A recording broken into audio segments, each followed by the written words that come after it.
Hey, good morning, all. It's me, Papa Jojo. Time for Cup of Jojo. How y'all doing today? Hope everybody's doing okay. Yeah, I know it's been since last Friday. We did a fishing.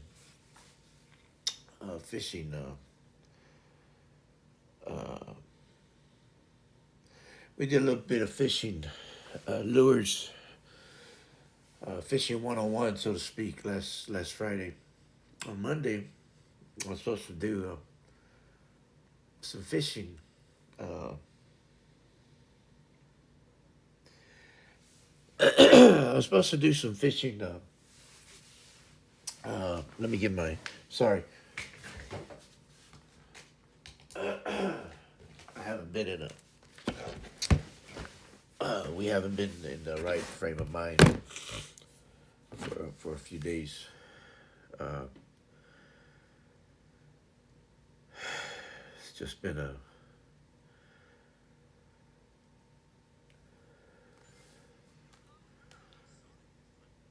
It's been a.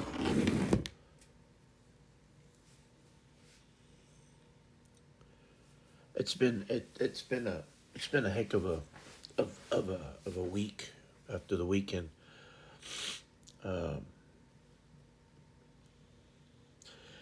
I guess I just need to talk, and like I said, cancer sucks as everything else. Uh, a lot of people know that. We had a anyway. Before I start, uh, as I always do, uh, it's of course. Uh, I'm sorry. It's 7 April 2022, Thursday. Uh, Today's thing is I need to talk, and oh yeah, cancer sucks. It's a Thursday. I was supposed to do. I wasn't here Monday or Tuesday. Uh, like I said, I was supposed to do a fishing, uh, but you know, things happen. And welcome to Cup of Jojo. Uh, as you can see, I'm kind of all over the place this morning. Uh, we can never plan things, and we never know when things are gonna happen, and that's reality of life, and that's just something that we that we can't that we can't help. But hey, Taz says good morning. One morning, and get your hot beverage, cold beverage, whatever you want to get for Cup of Jojo this morning. And I know it's been quite a few days that I have been on, but I wanted to get on because I've been thinking about this for the past few days. What happened was my father-in-law lost his sister on Sunday morning on to cancer. She had been sick for a while. She went in for a treatment totally different, and they found that she had colon cancer. And they had been going back and forth for a few months, and they had spread.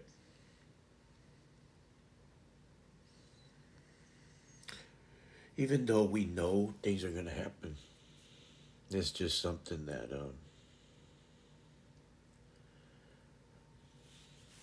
we can never be ready for. My dad, we knew something was going to happen.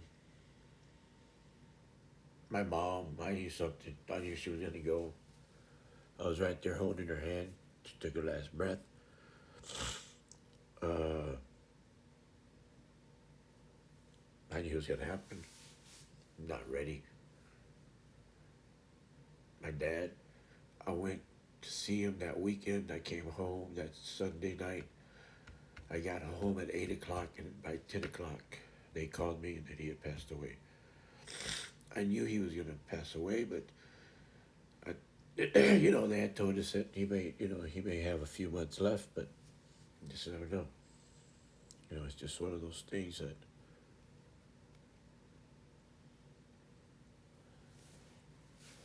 like I said, cancer sucks. I have a younger sister.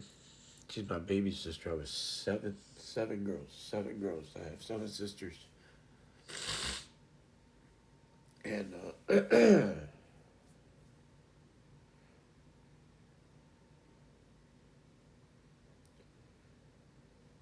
I'll turn 59 in May, and in September she turns 58. So her and I are, and I have another sister that just turned 60, and then I in December, and then I turn 59 in May, and then she turns 58. So we're like just boom, boom, boom. So, but Emma and I are very close. We've always been close.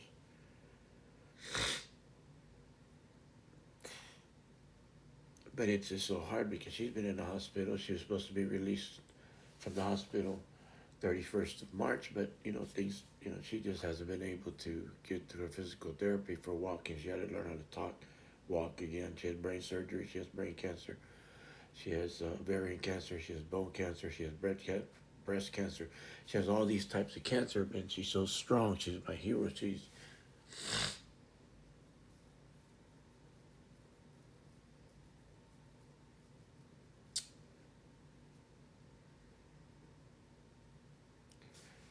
You just don't know what's gonna happen, and it hurts a lot.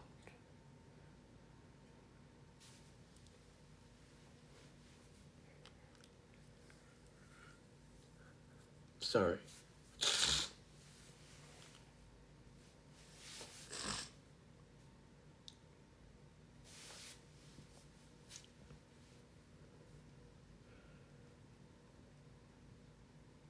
You know, like I said, Monday I wanted to do fishing, go out there, show you how the lures work, show you how everything goes through, how the lures go in the water and all that good stuff.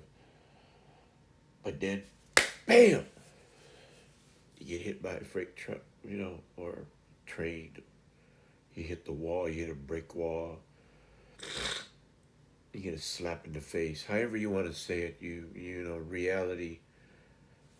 People hate to talk about death. They hate to talk about things that will happen no matter how we have no control of. And it's the craziest part of everything is that when you know that it's going to happen, and yet people say, well, we knew it was going to happen.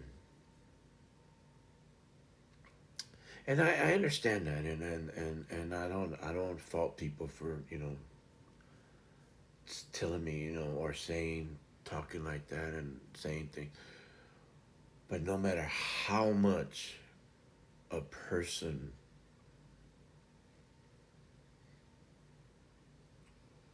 gets ready for someone to pass, you're never ready. This particular aunt lives many states away from us. That's the hardest part too. Miss my father-in-law's sister. We met her so many times. Her husband and her, they're so cool. Her sons. When I first met Itza 18 years ago, 19 years ago, being with her 18 together, but I met her 19 years ago.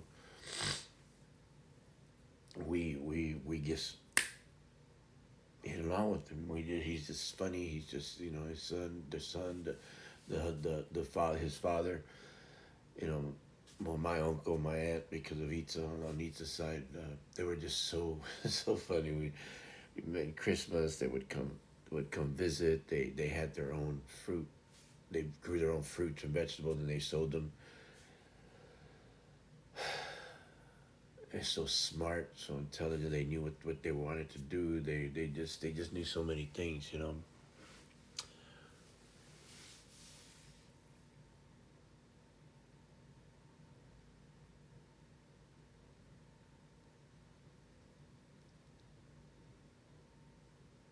and we saw him out a lot. We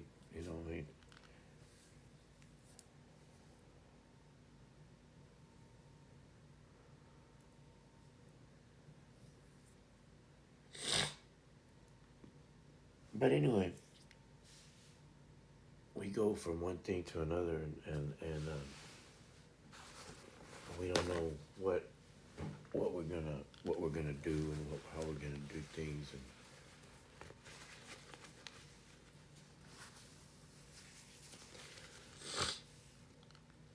we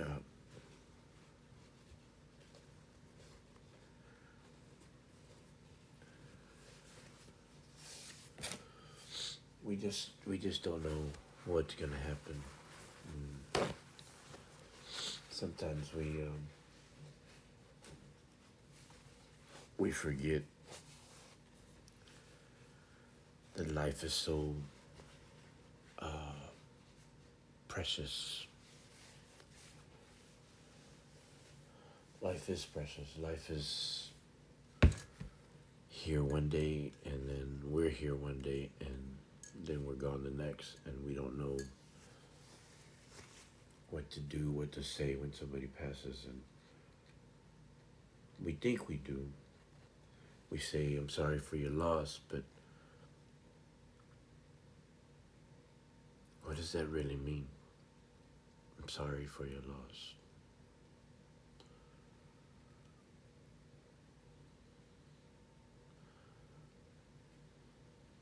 I'm just asking because I mean, if when they told me, when my brother, my dad, my mom passed away, I'm sorry for your loss. It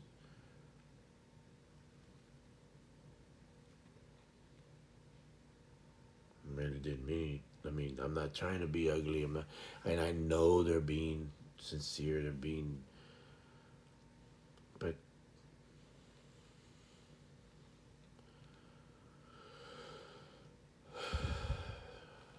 and I just need to talk it out. I just need because it hit home with me with my sister, with my little sister. Hey, good morning, Red. How you doing? It's just one of those days that I need to talk. It really hit home with my sister.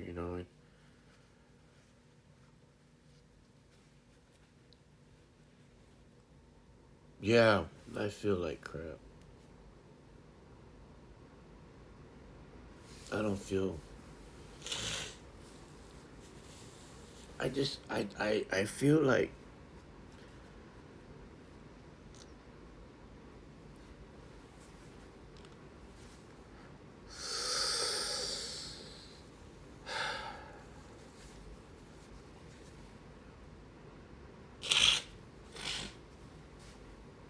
when I feel like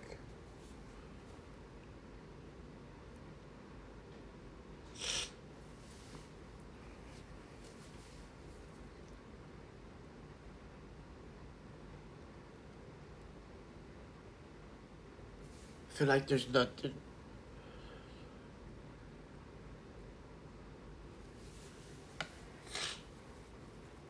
I appreciate that. I know. I'm sorry.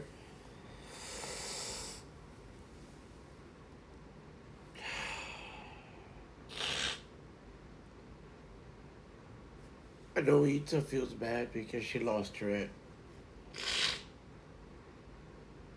but everything trickled down to thinking about my sister, and I know I don't say much a lot of times to Ita because I don't want to make her feel bad.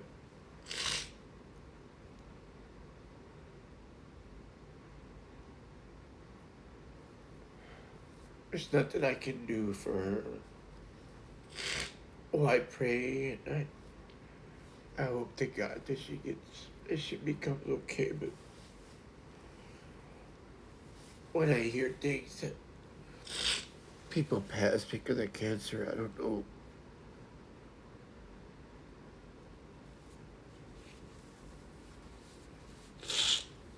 I don't know I don't know what else to do.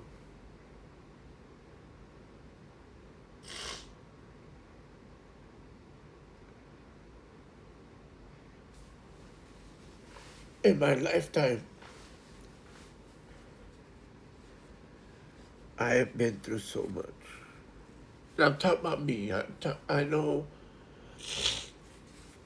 it triggers so many things that I've been through. And Ita knows. Ita knows a lot about me. And I'm not going to get to the details. I'm not going to get, but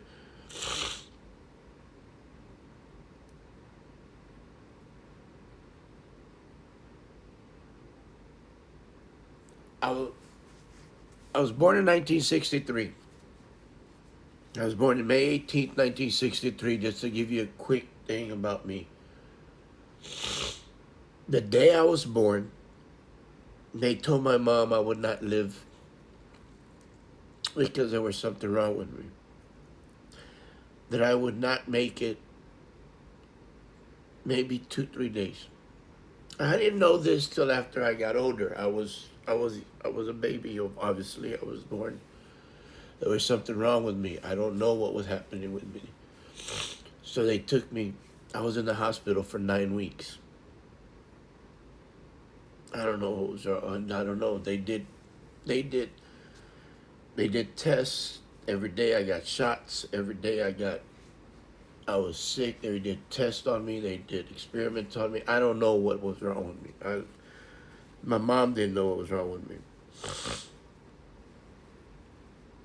But my mom told me that one day she went to church and she kneeled down and she said, and she prayed to God and she said, Lord, if you want him, take him. But if you leave him, I'll take care of him. And Dr. Ewan was my doctor at the time. That was his name, Dr. Ewan. And anyway, my mom would come visit every day. My dad would stop before he went to work and he would come visit. And my Aunt Connie would always be there, which was my brother, my mom's sister. Well, she calls my mom, and my mom thought this is about 9 weeks later. She called. She called my mom, and she told my mom. Uh, my mom thought it was a call that I just passed away.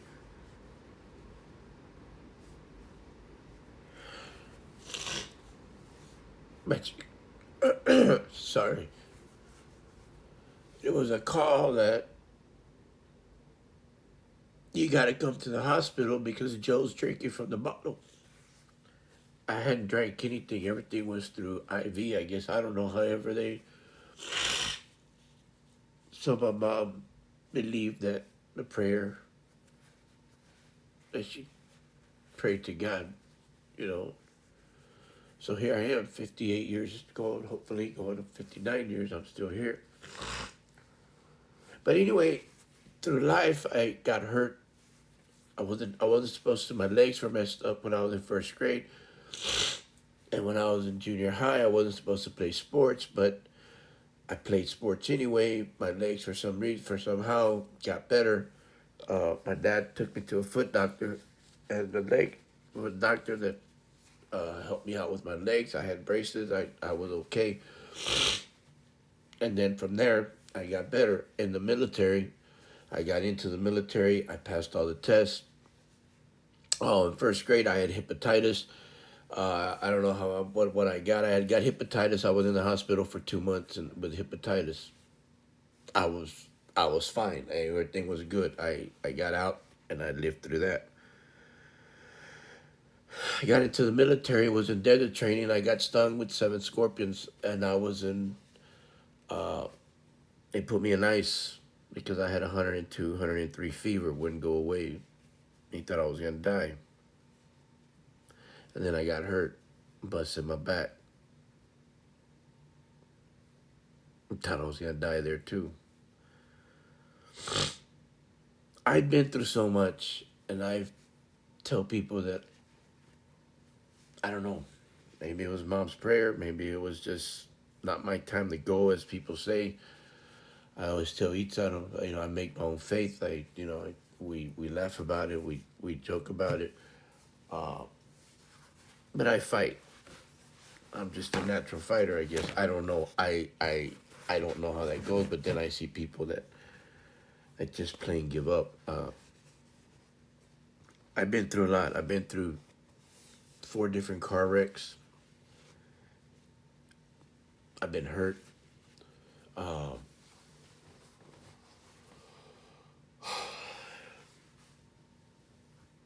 I've had I've had heart attacks. I mean, I've been through so many things, but here I am. And yes, I believe in God. Yes, I believe that the will of my nature is to keep fighting. That's just who I am. That's just who my dad was. That's just who my mom was. That's just who I am. Yes, a lot of my stuff that has happened, my own family sometimes don't even know half the stuff that had happened to me when I was in the military because I just don't tell them. I just don't care to burden them with what I've gone through. Uh, but then this happens in this past weekend, and I know my father-in-law's going through some back recovery, and it's not easy for him. My father-in-law's a strong man, but at the same time, I know losing a sister is not all that. It's not great. And then it trickled down to thinking about my sister. And I tell Itza that it's not easy because cancer does suck. I mean, through everything that I've gone through everything in life that I've gone through, I would go through that again just to see these people with cancer, especially my sister and my aunt that had passed away, just to see them. And I wish she wouldn't have passed away, just to see them cure. And anybody who has lost a sibling, just to have them back, or a mom or a dad, just to have them back and to enjoy their life with them again. Because I know how it is to lose a sibling. My brother passed away, and he was like my best friend. He was my best friend. My older brother and me were always together when he was alive. We were always meeting each other to have lunch or to hang around or to have a beer, to just kick back and relax, to watch a Cowboy game. It didn't matter whether the Cowboys won or lost. It was just to sit down and talk and, hey, big brother, hey, little brother, what's going on? That I miss so much. He used to call me on my birthday. The funny part was is that he'd call me the day before my birthday or the day after my birthday. Happy birthday, bro. It was yesterday. Well, close enough, he'd say. Happy birthday, little brother. That was yesterday, big brother. Well, it was close enough. You know me, I'm getting old. And he'd start laughing, and I'd call him every birthday on October 23rd, and he'd say, you remember. Yeah, my mind's not like yours. And he'd start laughing, and we'd joke around. And if I was in town, I would go visit him in his hometown, and which he didn't live far from our hometown. So, but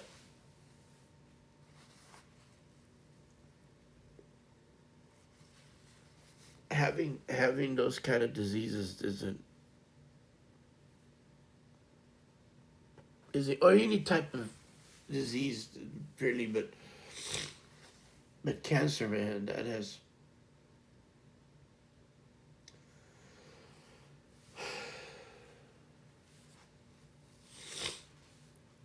And I know maybe this chatting is not the best for everybody because people don't like to talk reality or things that happen, and I know Ita sometimes tells me, you are you sometimes you talk that's in the future. Well, the future is tomorrow. It's just I know what she's talking about. I know how she feels, and I understand it. But like I said that other day, the tomorrow's never promised to you. So we got to make the most of it. We got to make the most of what we have right now, the present, right now. What's that saying? Today's the present is what is the gift that God has given you, that which is today. That's why it's called the present. It's His gift to you. You know, because yesterday's gone.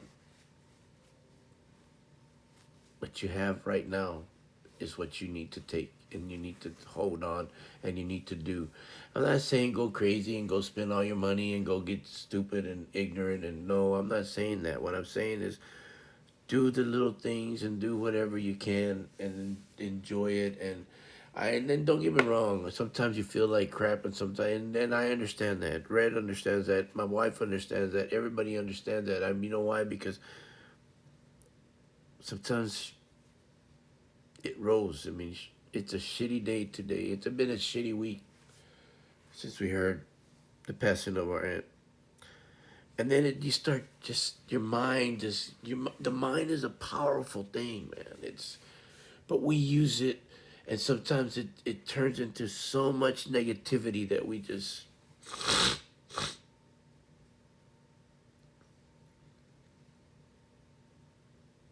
if we used our mind, if we used 20% of it into positive, man, could you imagine 10% of it, 5% of it more of being positive, we'd probably be a lot more happy.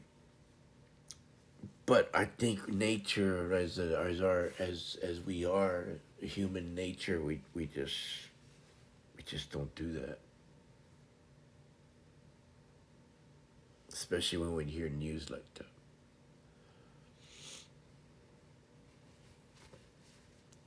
I paid respects to our aunt because I didn't want to get on Cup of JoJo on Monday and Tuesday, because it was my way of paying respects to our aunt. Uh, there wasn't a way we could go to Florida and be with her, so in spirit we decided that we could be with her and pray for her and her family, and our uncle and our cousins, and tell them, hey, look, we're there for you, and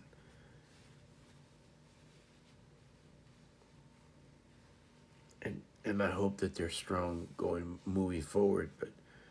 But like I said, what can you say that can make them feel better? Uh, when my brother, mom, and my dad passed away,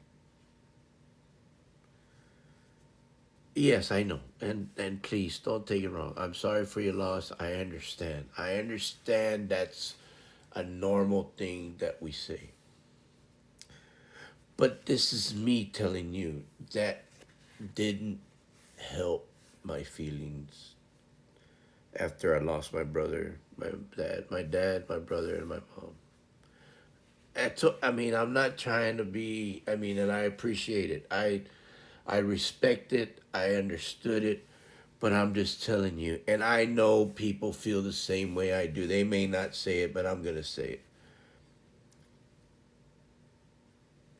It doesn't make the pain go away. Nothing makes the pain go away. Uh, Time doesn't make the pain go away.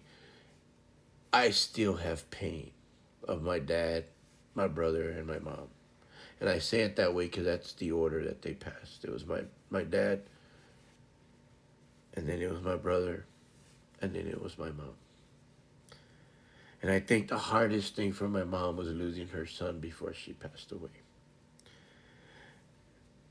You know, like my mom and everybody and our parents say, you shouldn't lose a son before the parents. You know, parents should not lose their kids before they pass away. Which is, it's a crazy saying, but because you never know what's gonna happen. But parents feel that way, that they should leave this world before their children do. And we just don't know. We don't know what's gonna happen.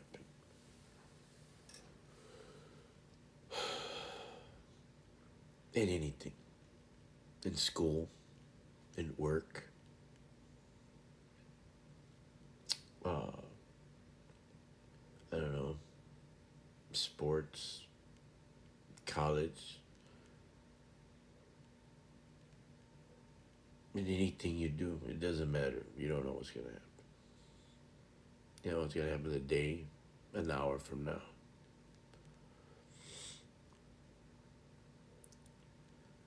But I do know that as long as we have each other and friends that care and friends that want to talk and friends that want to share or just call you and say, hey, that's what we're here for, like my friends do on stream, and my followers that tell me, hey, everything's gonna be okay, or thinking that just thinking about it, sending me great good vibes, sending me my love, sending me their prayers, and not just for me, but for my sister, for my family, for my father-in-law and his family, and my mother-in-law that she was so close to her sister-in-law and her brother-in-law. I mean, those they had so many years together, over 50 years that they've been together. That it's just one of those things that when you have those people that are together and they talk to you and they tell you, hey, everything's gonna be okay. That's what you grab and you hold on to and you say, okay, okay, everything is gonna be okay. Because when I tell my wife everything is gonna be okay, we'll find a way. My wife looks at me and she believes that. I can tell that she believes that. I know she believes that. But I believe it too. So those are not just words I throw at my wife just to make her, oh, she'll be quiet. No, because I know everything's gonna be okay. We're gonna find a way.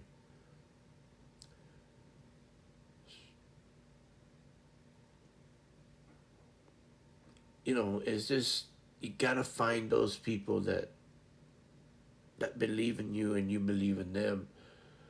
But once again, when you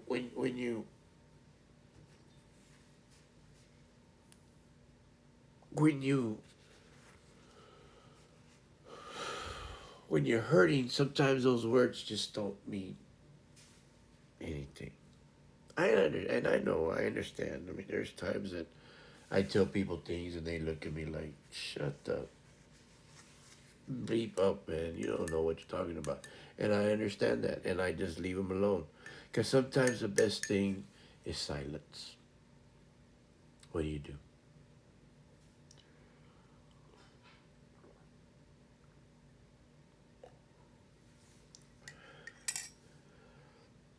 Sometimes the best thing is silence. But today I wanted to talk. I wanted to just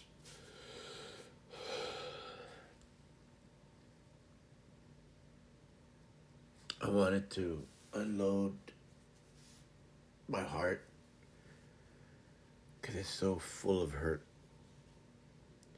And who's the best listener are the people that follow because they follow because they obviously care. Or they listen. And I'm sure everybody that follows or that's gonna listen to this or that is listening to this either has a family member or a friend or knows somebody that has a family member or a friend that is going through or that has been fighting cancer or that has lost battle with cancer. And oh man, it sucks.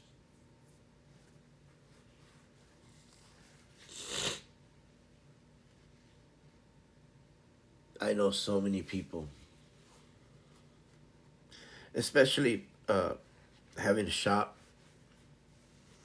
and I never understood why October was the only cancer month. I thought all months should be cancer months. I think every month from January to December, year round, should have been uh, cancer to fight cancer. Not just breast cancer, but every type of cancer, no matter what. Every month, all cancers. They will just put a week out there and call it whatever cancer, colon cancer, you know, bone cancer, brain cancer, uh, whatever cancer it was. Uh, because I think that we spend millions, billions of dollars trying to find a cure. And I sometimes wonder how close or how far away we are from finding a cure.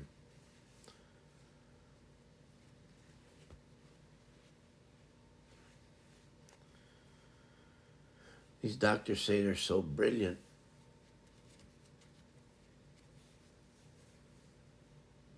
but why haven't we cured this?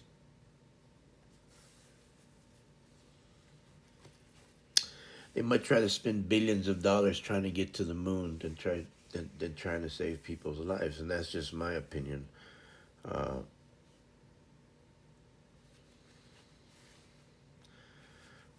you know what? That's if you believe that's okay, then that's your opinion, and that's okay with me too. But I think finding a cure for different diseases is more important than landing and flying on over. You didn't even, you don't even, you just fly over it.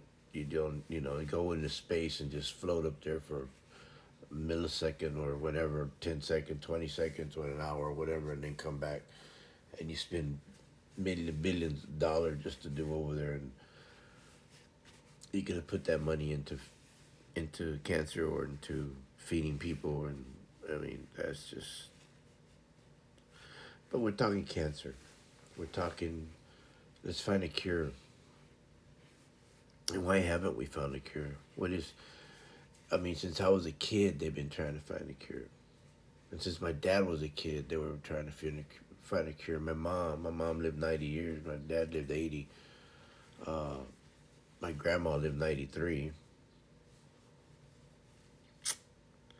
and I could keep going back to my great great grandma. I mean, they it just I don't know.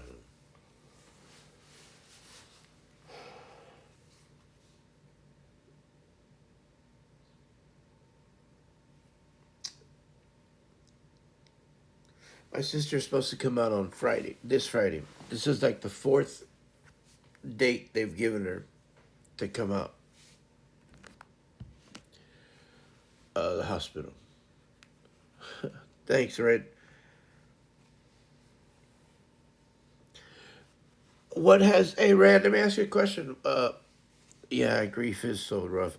Why are you feeling why are you feeling so crappy? I just want to ask. What's up with you, girl? Talk to me.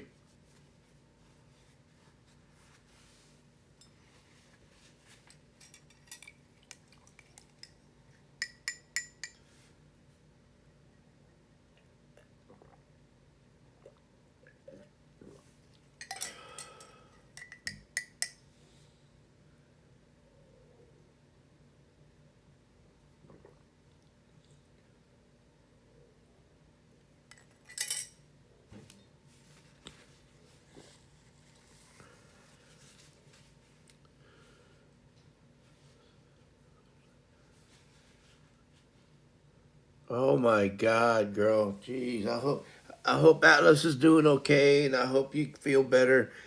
And man, those tornadoes have been. Oh, girl, I know you're tired. They are back to back this year. Oh man, you know those tornadoes, man. I tell you, those things. Oh, they are scary, and they are so unpredictable. They are like, oh man, that doesn't sound good for us either though. If you're having tornadoes, that's not a good sign for us down here for the year of hurricanes. And that's not a that may be a bad year for us. This may be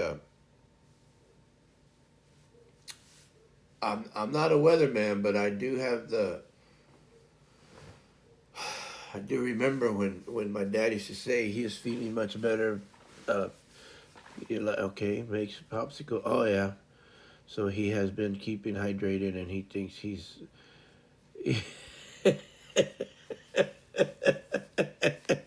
He thinks he's getting a treat. Oh, my nephew, that boy.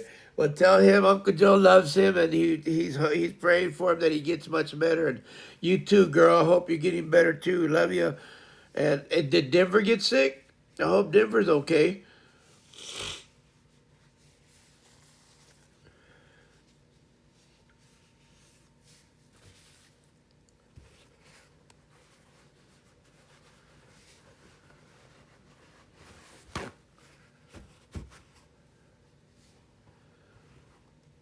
Oh yeah, that's what Eats doing. Itza and Christian, they're with the allergies.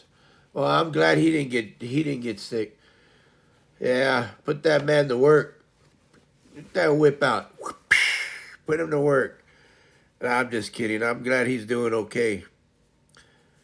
Yeah, I know how that feels. Yeah, Itza and Christian go through them allergies. I know when I go out there and cut that grass, and Christian and I, we have to wear a mask or a buff, so all that flying debris, the we're weed eating and all that stuff won't, won't. We still breathe it in sometimes, but at least it helps it a little bit. So that helps a lot. And we have the mask with the little filters on it, so that way that really helps. And then the glasses, because man, it tears our eyes. Oh my God, that grass just grows all the weeds, and oh my God, it's especially when you're weed eating. Oh, don't even get me started, girl. And I gotta go cut the grass too. Well, not today, but I'll cut it again. It's not bad, but I like to keep it trimmed, down to a certain point. He just started wearing masks for lawn care. It helps. Oh yeah, it does help. I'm telling you, I mean, people think I've been wearing it even before this pandemic because I've always had allergies, and people used to look at me like, said, "Dude, you got to wear a mask. You can't, especially." And I have asthma, so you know, there you go. So does Christian, so that doesn't help us. So but it's good to wear the mask. Uh, it helps a lot. It helps wearing. I used to wear a bandana around me when I used to do that. I used to just cover my mouth, and then of course with the glasses. So it really helps, and it helps to wear gloves. That way you won't when if you pick up something, it won't put too much on your. Because sometimes you take the glove off and you wipe your face off and stuff like that, and you don't want to put all that grass on your face, and it's just so many little things that I learned. Believe me, asthma kid over here, asthma boy. So, and I've been trying to teach Christian the same thing. So, yeah, mowing the lawn, so much work. But I told Christian, I said after my knee surgery, you're the new lawn man. So that's the way it goes. Not that I'll be getting any rest. I mean, I'll be getting some rest, but then I'll get therapy. I just want to get that out of the way so I can start fishing again. Uh, and yes, I'll probably do some fishing. Pop a cup of JoJo out there. Uh, take my phone out there and do some fishing videos up there, and do cup of JoJo out in out in where I'm fishing at. So hopefully y'all enjoy that while I'm out there fishing, doing a little bit of fishing videos with y'all. Hopefully, I'll catch a fish or two. Show you how much of a professional I am. I doubt it, but anyway, I'll try that. That'll be. I don't know how long it's gonna take for that knee surgery. Hopefully, it's just one of those in and out, like they said, in and out procedure. I mean, surgery. But with my luck, I'll come out with the bionic leg, and you know, maybe I'll get to run to Tennessee a little faster than normal. I'll take Christian and Itza and just run over there, and we'll be visiting in no time. That's just for the Krispy Kreme donuts, though. I'm just saying, you gotta have them ready. But anyway, believe it or not, people, talking to y'all, it is helping. It kind of takes the weight off me, and sometimes you just gotta talk to people. You just gotta talk. You just gotta let it out. Don't don't let it weigh you down. I'm experienced with that because I used to do that. Yes, I used to talk to as a veteran. Uh, I'm telling you right now, as a veteran, I've talked to VA. I've gotten VA help. I've also learned talking to your wife, your husband, your significant other. Talk to them. Uh,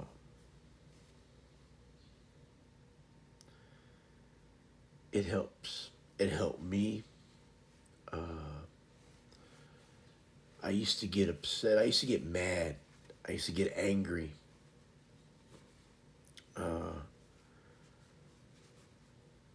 and I wasn't angry or mad at my wife, or I was like I was telling you, I was angry at the situation, and I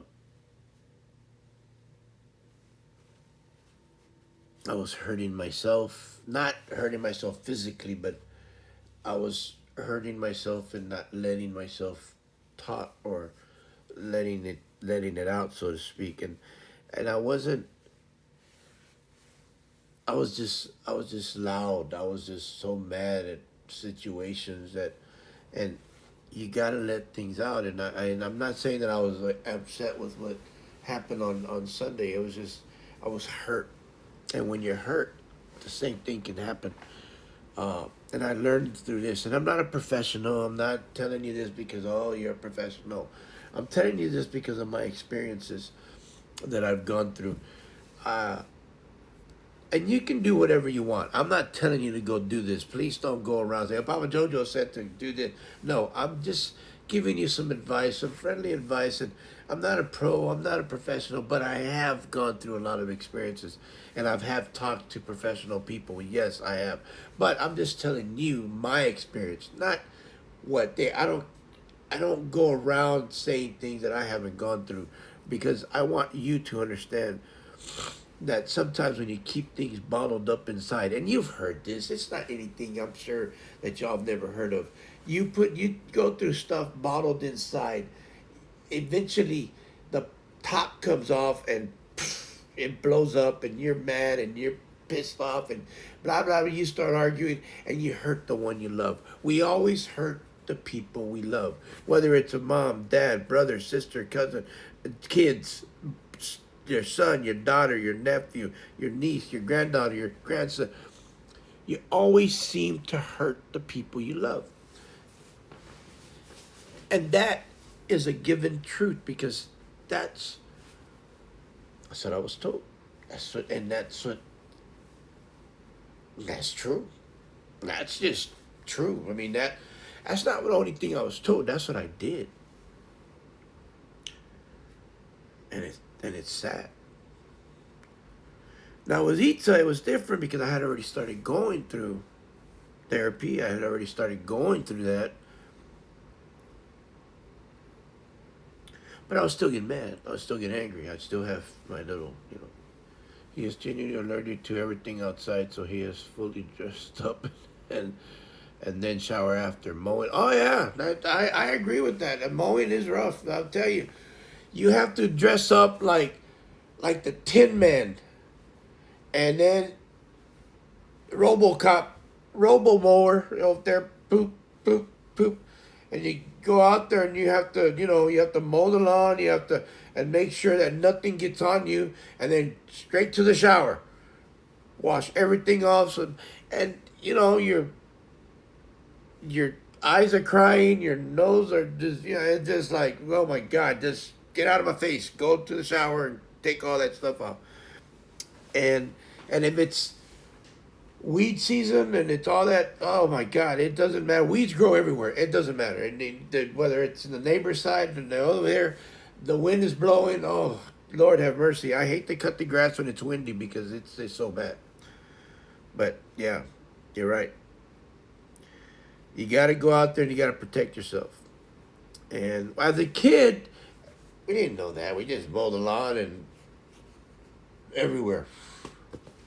And when you're cutting the grass on a acre, 2 acres, it's even worse because there's weeds and pollen and all over the place. But anyway, as I was saying, I mean, there's just things that that you have to do to make yourself happier, to make yourself better. I mean, you got to talk to somebody. I talk to my wife a lot. I even talk to my son. My son's now 16. I mean, I don't tell him I just talk to him. But he asked me things. He asked me questions. He asked me, you know, what I used to do in the military. I don't tell him everything because I don't, I just tell him, what the military. He asked me what the military was like. He asked me what I used to do before the military, after the military. He asked me what my school was like. Uh, we talk about different things, my likes, my dislikes. I asked him yesterday. I wanted to play chess with him because he's a good chess player. Uh, so uh, I've played with him a few times, and the man is just that's when he was like seven, 7 or 8 years old when he started playing chess, and the dude is just like he's awesome. I said I'll play checkers with you, but I can't play. I don't know how to play chess. He said, come on, Dad, I need to practice. I said, really, dude, you need to practice with somebody that don't know how to play chess. But he taught me how to play chess, and he was teaching me different ways of doing chess. Then when he went to his tournaments, he was playing kids that had been playing chess for 3, 4 years, and he had just started, and he was beating these kids, and the teachers were like, I don't know how he does it. He's just one of those kids. He's only practiced like twice, and he's grabbing he's learning these uh, strategies. And I told her, I said, because he's smart. That's why. What he knows what he practices. He knows. I said, and I thought he practices on me, and I learned. I try to learn it, but he's telling me, you move this, move that, move your knight, move your rook, whatever. I'm like, okay, and then I understand a little bit of it, but man, the dude is just like. But I talk to him in different things of I communicate. That's the key word, communication. But him being who he is, he listens. He understands. Yeah, yeah. Wow, he's a smart kid. He was the teacher was pretty excited with him, but she thought he was gonna keep playing chess when he went to seventh grade. But so people who can play are really impress me. Oh, thank you. Oh, I impress you. Thanks. I can play. I can't win, but I can play. Thanks, Fred. I am an impressive guy. I'm just kidding. I'm kidding. Now, Christian is really. Oh my God. The teachers really loved him. He's he's really good at it. He cracks me up. He just like, all right, Dad, I'll show you. But I told him, but I want you to show me how to win, and he just looks at me like, Yeah, okay. I'm like, oh, this kid. But the thing was, I think they wanted him. I mean, they wanted him to keep going. But of course, when he went to seventh grade, after fifth and sixth grade, when he went to seventh grade, he found the love of football and broke up with chess and went out with football. And football was his next love. And we loved it too. You know, of course, Itza at first was like, "Oh my God, he wants to play football." I said, "Hey, calm down, let him go." And the boy was not because he's my son. Of course, he was one of the tallest guys on the team, but he was taller than the coach. You know, when the coach is only like 5'5", and he's taller than that. At that point, I was like 5'6" or 5'7". The coach, I think Christian was like 5'9" or 5'8" at the thing. I think the coach was a little taller than him. He was, but anyway, all the kids were all like 5'3", 5'2", 4'11" at seventh grade, and then he was already 5'8". Uh, so when he went to go play, he loved football, and he played both offense and defense, and uh, he was he was awesome. The guy was just, I don't know. Everybody just attracted to him, and the boy could play. Man, I miss those days. Every Saturday morning, we were taking off to go watch him play, and here we go. And we have Zeus. It's funny because we had Zeus in in a stroller, taking him over there, and Zeus, and then the kids would call Zeus their mascot. It was fun, because they say, "Oh, he's paralyzed. Yeah, Zeus is paralyzed. It's okay, Zeus. You're our mascot." And I was like, and it was funny because they were the Marauders, they were the Mustangs. I mean, and so, well, they were the Marauders, I think, and they had a guy on a horse, and uh, I think they were the Marauders. Yeah. Anyway, uh, so they had a guy on a horse, and he was the horse was up on his hind legs and doing the high old silver thing, and but they told Christian that his dog Zeus was their mascot. So every time before the game, Itza would get closer to him. They were all waiting by the fence. They'd come up to Zeus and, "Hey Zeus, what's going on? Hey Zeus, you're our good luck charm." Blah blah blah. I think in the 2 years, seventh and eighth grade, they only lost one game. But in eighth grade, they became the champs. And my boy, I was very pleased with them. Uh, he was good. He was a good football player. He was a great football player, and he played ninth. He played the next, and then after the pandemic hit, well, everything just stopped. So uh, he started homeschooling. So in 10th grade, so he loves that, and he misses football, but he says, "No, I'm good." Academics is something I've taught him that needs to be number one. Yeah, they were the Raiders. Okay. Academics is one of the things that he needed to be, that I've always taught him since he was in kindergarten, uh, that he needed to be since preschool, actually. That was number one thing for him, was academics. After that was sports. This is school wise. Academics was number one, because you could play in the pros if you want to, but you got to have something after the pros, because the pros don't work till they're 65. You have to have something to fall back. So I told him that academics is number one thing. If you want to play, you need to have a career. You need to have something to fall back on, and you need to have a you need to have school behind you. You need to have a career. You need to have a college education. If you're gonna play pros, you need to go college and play and get an education. And if you so happen to be one of those kids that get out of college and play pro, which it's not gonna happen because he's not going to school, but still, if he was gonna be one of those guys that he needed to go and be, uh, he still needed to go to school while he was in football. It didn't matter. He needed to go to college. So in his head, in his mind, he was thinking that. And he's still thinking about that now. And it's yet last night, Itza and I were talking about we have a 16-year-old son that's going to be 18 in a couple of years, and he'll be leaving the house going to college.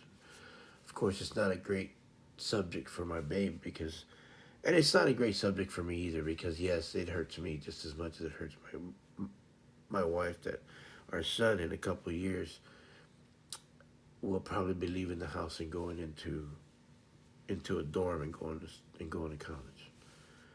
And yeah, as a father, I'm happy for him. Yeah, I think it's great. But as a dad, it is one of the hardest things that I could do is let go of my son to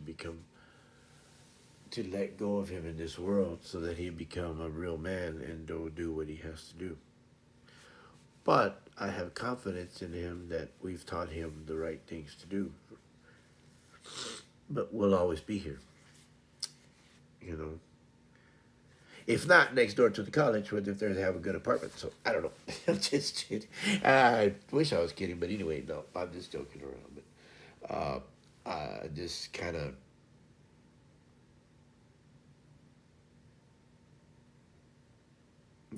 hope that he picks the right from wrong. You know, we hope that we've taught him enough for that, and we haven't finished because he still has a couple of years. But those couple of years go quick, and that brings me back to how life is so fragile.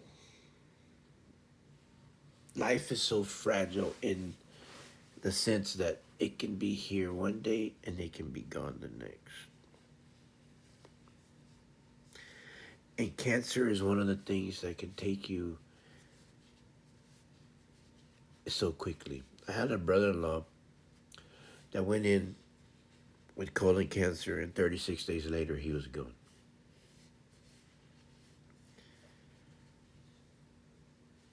Cancer is not something you want to mess with. His son had cancer, had colon cancer too. My nephew Manuel, he's the oldest of all my nephews. And we have something around, I have like from nephews to great nephews to great great nephews to great great great nephews. I want to say we're up in the high 60s, maybe 70 nephews and nieces. Yes, we have a big family. We have a huge family.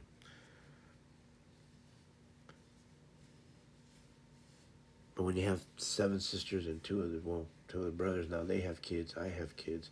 My kids have kids. It's one of those things that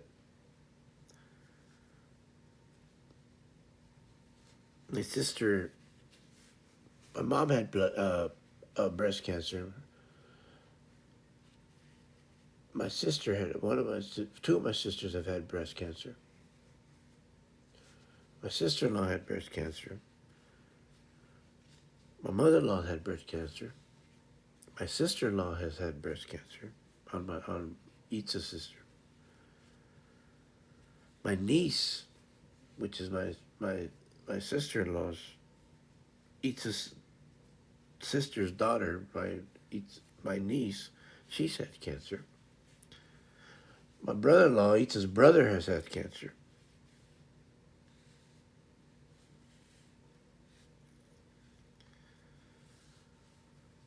Cancer has been in my family for so many years.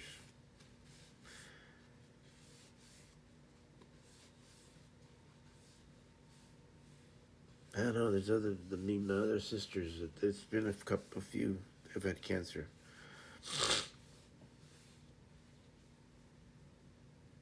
I've been very blessed. Yes, I have gone through situations where I should not be here right now. I would not be doing Comfort Jojo right now. I would not be married. I would not have Christian. I would not have Itza. But I made it through. Made it through my army situations. I made it through my life. I made it through my birth situations. I made it through things that I went.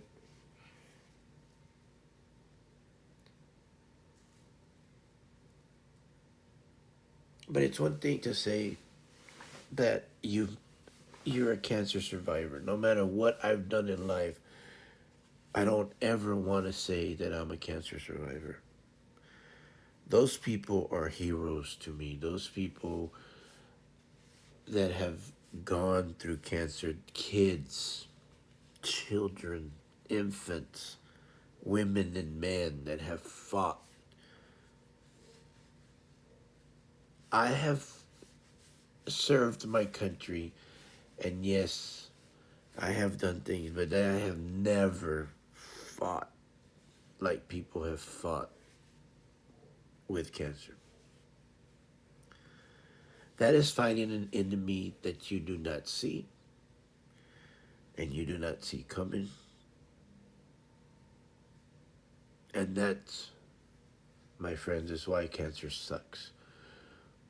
Because you do not know. I don't give a damn how rich you are. I don't care how powerful you think you are or how you think you can dictate people around and tell them what to do. If cancer hits you, you can't buy yourself out of it. Because if it wants to take you, there's not no amount of money that you can give a doctor to take care of you, your children, your wife, your significant other, your mom, your dad, your uncle, your aunt, your cousin, whatever. I don't care how rich you are. And to my knowledge, there's no cure to cancer, in any cancer. And I don't care how rich, how famous.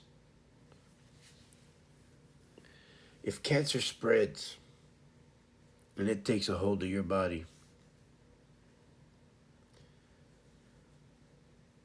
if you can say goodbye to your loved ones, say goodbye to your loved ones. Because cancer does not give a rat's ass who you are.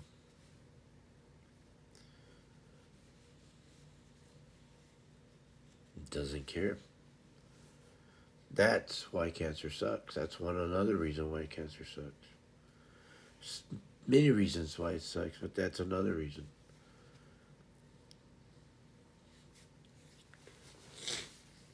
You can be powerful, like I said. You can be rich. Yeah, it really does.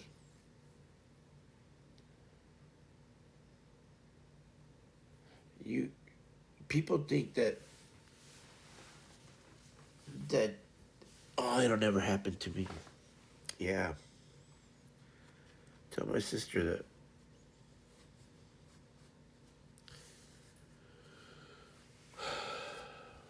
I've lost a few to liver cancer. Sucks. Cancer sucks.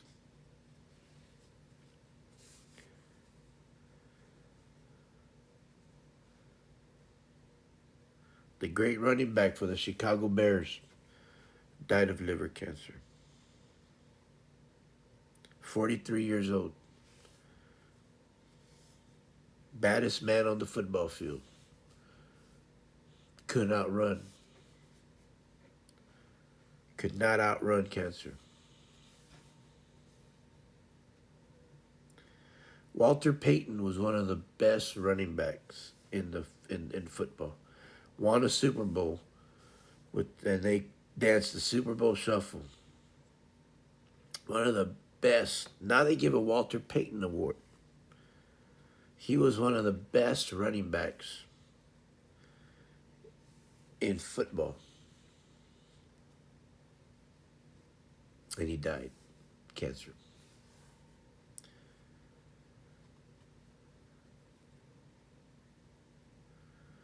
It don't matter who you are.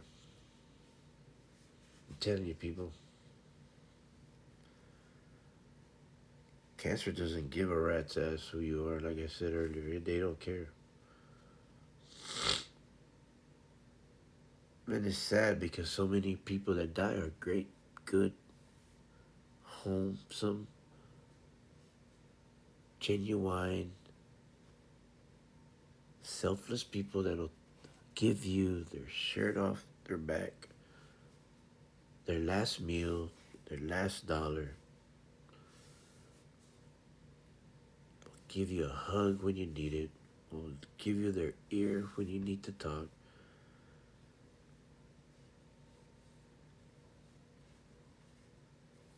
And you ask yourself, why them?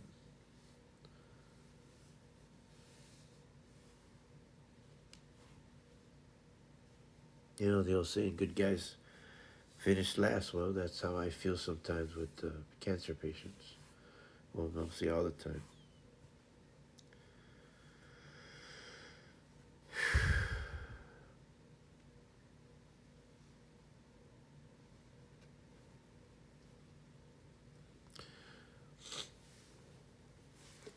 You know,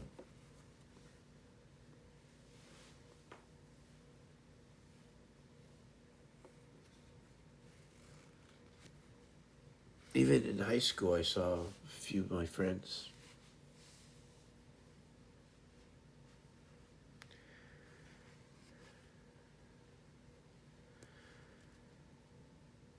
That was hard. I guess when you're young, you don't think about it. Leukemia. I lost a cousin to leukemia. He was 19 years old. Back then, he would have been my brother's age right now, Michael's age, 54, I think.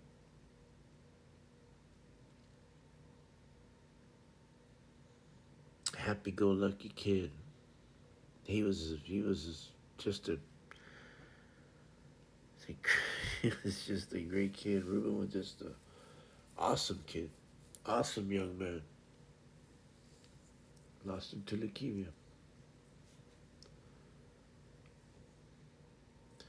You see what I'm saying? I mean, you just don't know.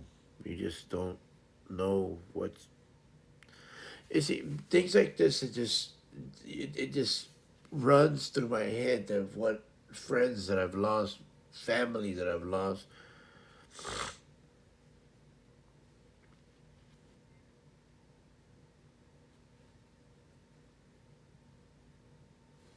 Man, it hurts. It hurts. It hurts every single time. It just has that sincere burning in your chest for me that there's nothing I can do. I'm sometimes scared that my phone will ring.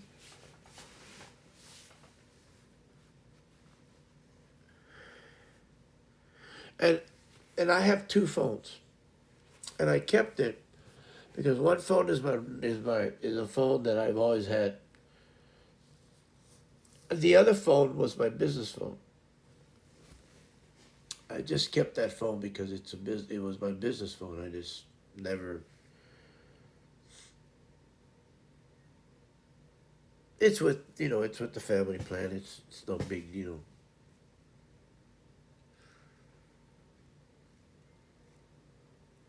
But I kept the number just to keep it because I've always had that. Talked about goals. I always had that goal of, well, I'll just keep it just in case I ever open the business again. You always have that maybe. If you know me, Ethan says, "Oh my God, babe." I said, "You and your maybe, well, maybe, maybe." She laughs at me because she's like, "Oh, you're never gonna shut that phone down." I'll shut it down. Oh no, no, you're not. And she laughs because she knows I'm not. But anyway, that phone, I gave that number to my sisters because they love to text. I love them. Don't get me wrong, but they love to text every little thing that happens to them. Oh, I hurt my back. Oh, I hurt my and that's okay. I'm fine. I'm in a group text with them, and as soon as their back hurts, their knee hurts, and I laugh because. And if y'all are following me and I don't know, well, I'm just gonna and I laugh with them because I tell my wife, I say, could you imagine if I text every time I'm hurt? Oh, I got up this morning and my back hurt. Oh, I got up this morning and my knee hurt. Oh, I got up this morning and my heart went from 52 to 180 beats per minute. Oh, I got up this morning and I got a migraine. Oh, I got up this morning and my eyes are like blurry. Oh, I said they would be like, dang, bro, you might as well just stay in the hospital. I mean, but I don't think they see themselves what how they text about every little thing. And but I understand they that's the way they communicate with each other. There's seven sisters, my little brother and myself. And of course, my nieces now get into the group text.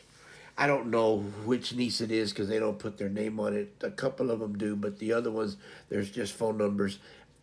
I don't know what phone number is what. I don't know who's is who. And me and my little brother are just like, we'll call each other off and on, my little brother and I. But we just laugh and we're like, the loved what you said, loved what I said, love. But what I do like is that they tell me what my sister's doing on a daily basis. Hey, talk to Emma. Saw Emma today. She's doing this. She's going through this. She's going through that. And then I'll text back, hey sis, I hope you're doing better. We're praying for you. This and that. And they'll text back, hey bro, hope you're doing okay. Whatever. But I don't give them what's going on with me because I don't want to give them the burden of worrying about what's going on with me. I don't. They don't know I'm getting knee surgery right now. They will know once I get the knee surgery because Itza will let them know. But for right now, I am more worried about my little sister than I want them to. I want her to worry about me because I know Emma. Emma's a nurturing type of person because she used to take care of all my nephews and nieces. Emma is a single woman that's never been. She's never been married. She doesn't. I don't know. She just didn't want to get married. Uh, I don't know. She has somebody. I mean, but they just don't want to get married. I just don't know. I just don't understand. But that's her life. That's the way I love her. I love her for who she is and what she wants to do. If her and her man don't want to get married, hey, that's life. That's the way it is. That's fine. She has her own home. She's very, she's very independent. She just doesn't. Hey, she don't need anybody. Then that's fine. Uh, but she's always been in the middle of Michael and me, so she always grew up as a tomboy.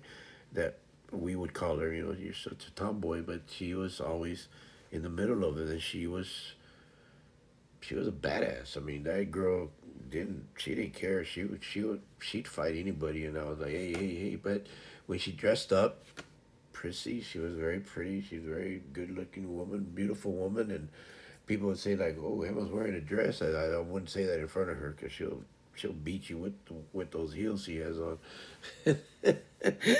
I used to laugh at her, but her and I used to play softball together in the co-ed team, and I used to watch her play with on the girls team, and then we'd play on. And she used to watch me play on the men's team, and then we'd play co-ed together. And the coach, the one that coached us, had all the teams. He had the men's team, the co-ed team, and the women's team, and we all played on together. So we all watched. We all played tournaments. We all played. So the memories that we had are very good. So that's why Emma and I, when I came back from the military, she's the one that told me, "Hey, bro, you want to play some softball?" I said, "Yeah, I'll go play softball." She goes, "We need a shortstop." I said, "Oh, okay." Well, she played third base. Well, when I played shortstop for the co-ed team, then the coach saw me and said, "Hey, you want to play? We have a shortstop, but you want to play second base?" So I said, "Yeah, I'll play. I'll play whatever." And the second baseman got mad, so I said, "You know what? I'll just go to left field." So I went to left field. It didn't matter to me. So after that, I went to left field and I played left field. But then they wanted me to play shortstop, so the other guy left and I played shortstop, and then we played. But I had other teams ask me to go play, so I played Monday, Tuesday, Wednesday, Thursday, and Friday. I played every week. I played every day practically softball. So, and then I traveled around. I went to different towns to go play softball, and she would come with me, and her and I were always together playing softball, so it was pretty cool. So I had a lot of good memories with my sister playing ball. I always did. So yeah, I miss her a lot. I just hope that I hope she learns how to. She's eating well. She's doing well. I mean, compared to what she was doing a month ago, she she had tacos yesterday and she ate well. But it's just her therapy that she has to do. But she still has to go through chemo. She still has to go through all that. But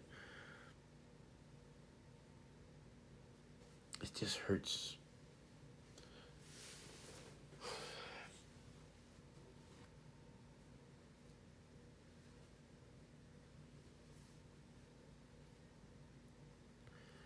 I just don't want anything to happen to her. But of course, we never want anything bad to happen to anybody that has cancer. But this is dear to me because she's my sister. And then when my aunt passed, that Eats' aunt, well, our aunt passed, Eats' aunt, my aunt, and she was close to us too because she always used to come over here. And then her husband always had a dog that looked like reminded me a lot like of Zeus, but always had the dog. Always, man, he was so cool. We sat down, we always talked. When you are on the outside watching someone with cancer, it's hard too. You want to be there and you want to help them as much as. Yeah, exactly. You're right, Red. I mean, I think, I think that's what hurts because I can't do nothing. You're just there. Cancer hurts more than just, yeah. Cancer hurts everybody around them. It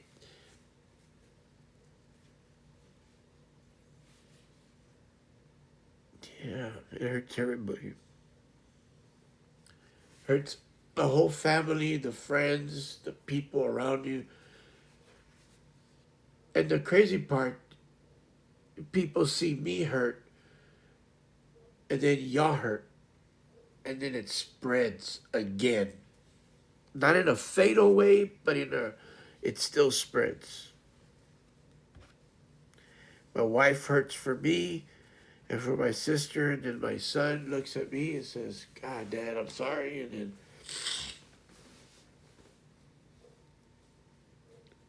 And what do you do?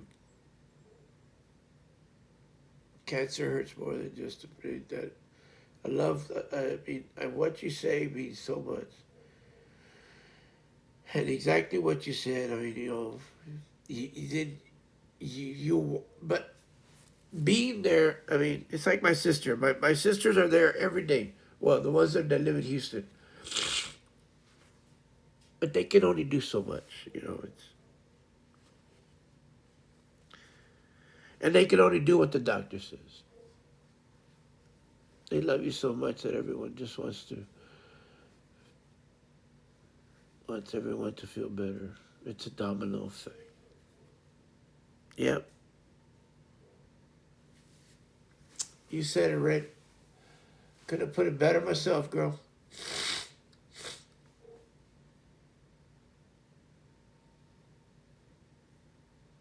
And I ask myself every day, why doesn't it stop hurting? But it's a question that I can't answer. Not that I can't answer, I just don't want to. It won't answer. I don't want to. I mean, I don't know.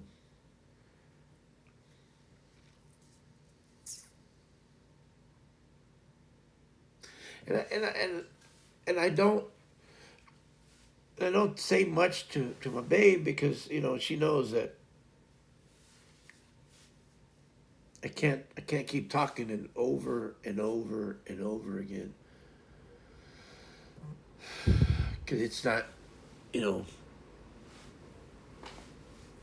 it's not worth it's not worth just talking over and over again. Okay, it's like now, uh, just talk to Emma. She's having a last day of therapy at the rehab today. She will be coming home between 10 and 12 tomorrow, which is Friday, like I said.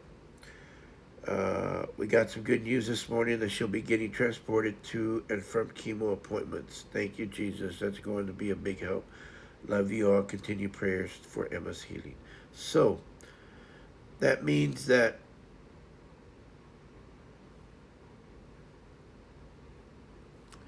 see, we were worried about how she was going to get, how we were going to get her to chemo, but now she's coming home tomorrow. So that means that, and she's going to my sister's house. Thank God. So that means that they're going to come and pick her up and take her to chemo. So that's a big help to my sister because she still can't walk. She's still learning how to walk. They're going to go.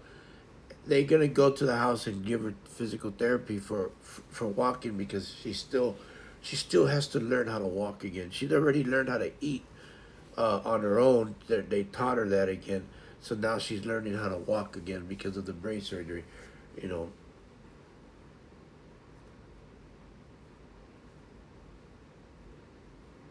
So yeah, she has some. My sisters are there. I have a couple of sisters and my brother there. And my sister that she's going home to, they're retired. So, uh, and like I said, Emma owns her own home. She has her own house. Uh, it's just that she can't go to it now. But I hope to see her there, especially after my knee surgery. Once I get better, we want to take a drive out there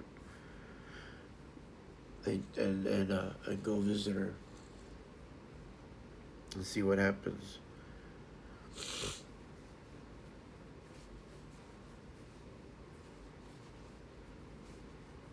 But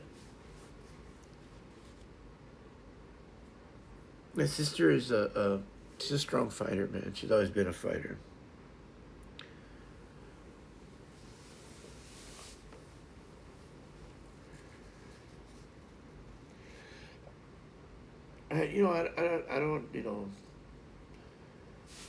I don't I don't know. I don't know how people. Uh,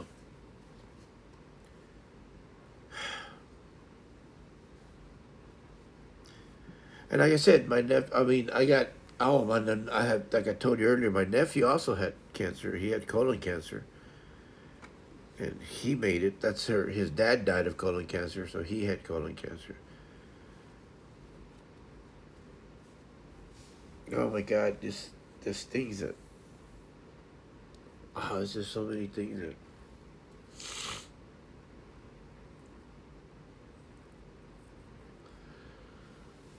Oh,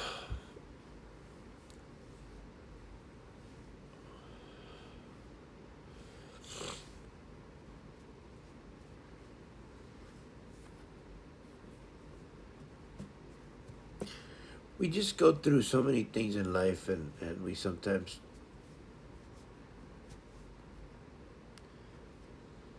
we. I don't know. It's just really hard.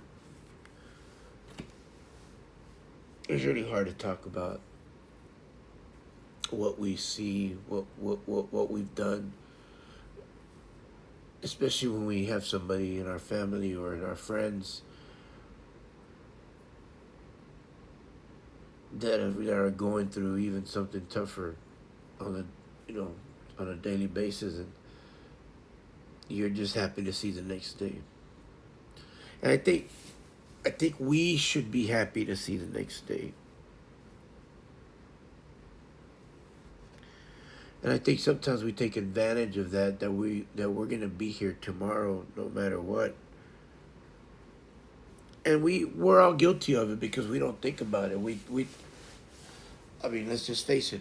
We don't think about what's gonna happen tomorrow because we think, well, tomorrow's a day of celebration. Tomorrow's Friday, so well, just for instance, well, tomorrow we're gonna do this. Well, tomorrow starts the weekend, so the weekend I'm gonna do this on Friday, this on Saturday, this on Sunday. That's just human nature. That's okay. And then like I just said, and I just did it. I just said, well, after my knee uh, surgery and I get better, I want to go visit my sister because that's how I feel that I'm gonna be, that we'll be okay, and that she's still gonna be around, and that's my positive thinking. That's how we always think. But at the same time, I just can't pack up and rush over there because doctor's orders. I can't go anywhere because I gotta stick around, and I can't go anywhere because of this. If I get sick, I can't have the surgery. They were like, damn, can't do anything. So I gotta stick around. I gotta stick around by the house. I gotta stick around at the home. I gotta stay here. Today's the 6th, the 7th, I think, whatever day it is. Uh, and I got, yeah, April 7th. So I got 20 days before my surgery. So I gotta stick around. Which I'm not upset about that, but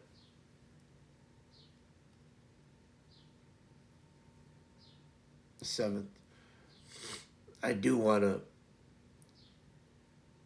I do have to do what the doctor says because I know that I don't want to pass up on my knee, and I kept walking up and down. I kept pacing. I kept whatever the nervousness of myself the past few days, and how Ita was feeling and how I was feeling. How I started thinking about it, and I started thinking about the times that her aunt and her uncle. I spent more time with her uncle. Mom and Itza and her aunt spent more time together, but I spent more time with her uncle, and then her brother. I mean, her cousin. He was funny. Him and I got. I mean, we got along like that. We just hit it off. He's a loudmouth. I'm a loudmouth, and we just hit it off like boom. And we were off on the side just cooking and having a good old time. And every time they come down, it was like a holiday. Then it was a Christmas time, and then it was a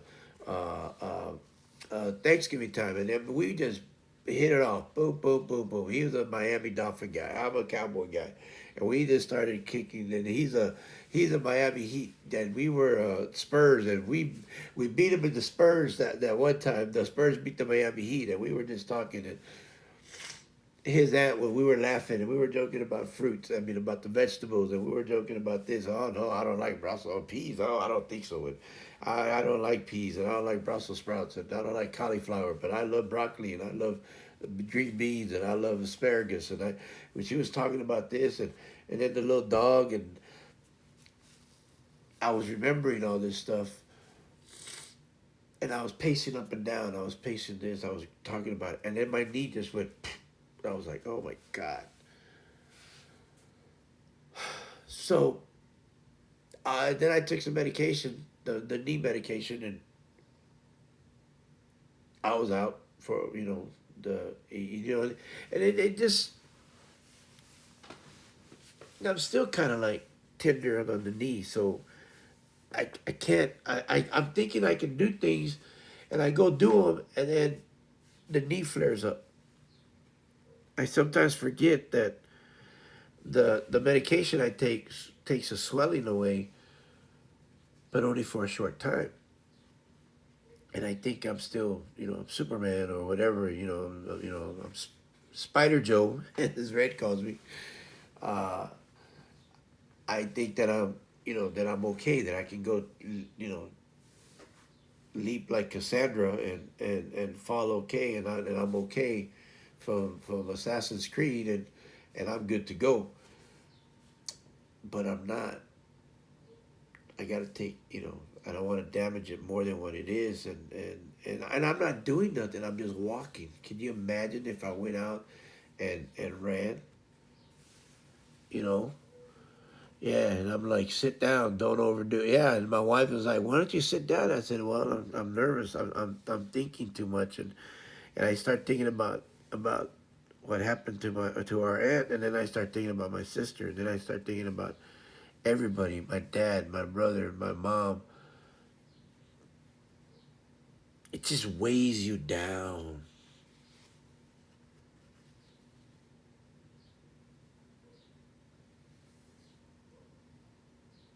Just weighs you down.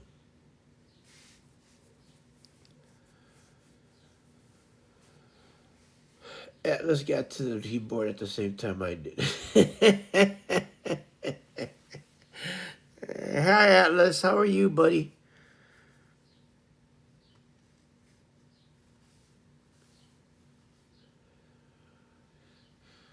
Yeah, I do. And I do pace around. I just start walking up and down.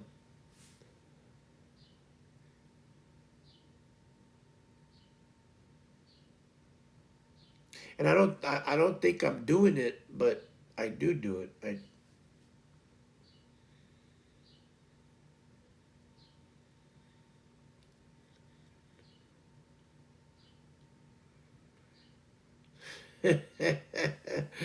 Oh, Atlas, rubber duckies.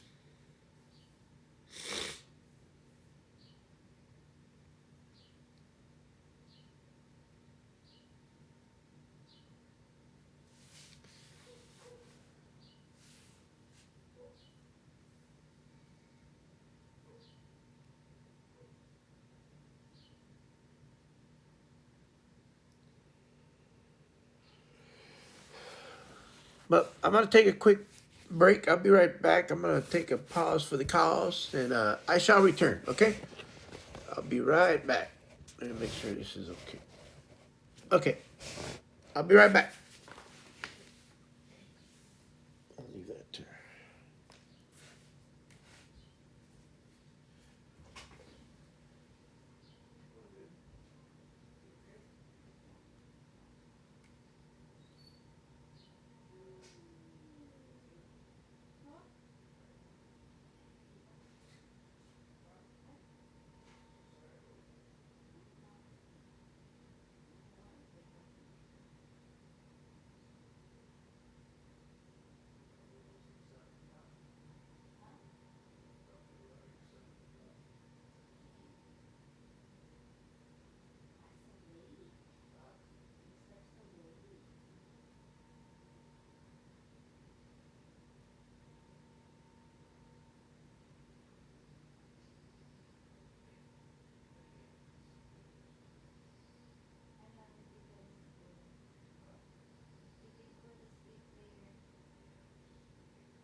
Okay, I'm back.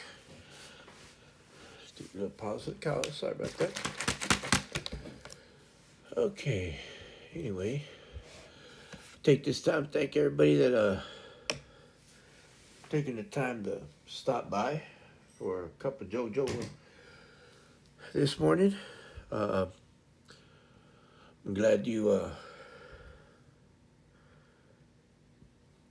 got your favorite beverage, whether it's cold or hot. Doesn't matter to me as long as it's a cup of JoJo of your choice. Whatever you wanna. I call mine a cup of JoJo. It's just called a cup of JoJo. Let's chat. I enjoy doing this today. I just I just need to talk. Cancer sucks. Uh, quick recap. We lost our aunt early this weekend on Sunday morning. Uh, so I decided that Monday and Tuesday I was gonna do fishing, but I decided that we had to pay some respects to my aunt.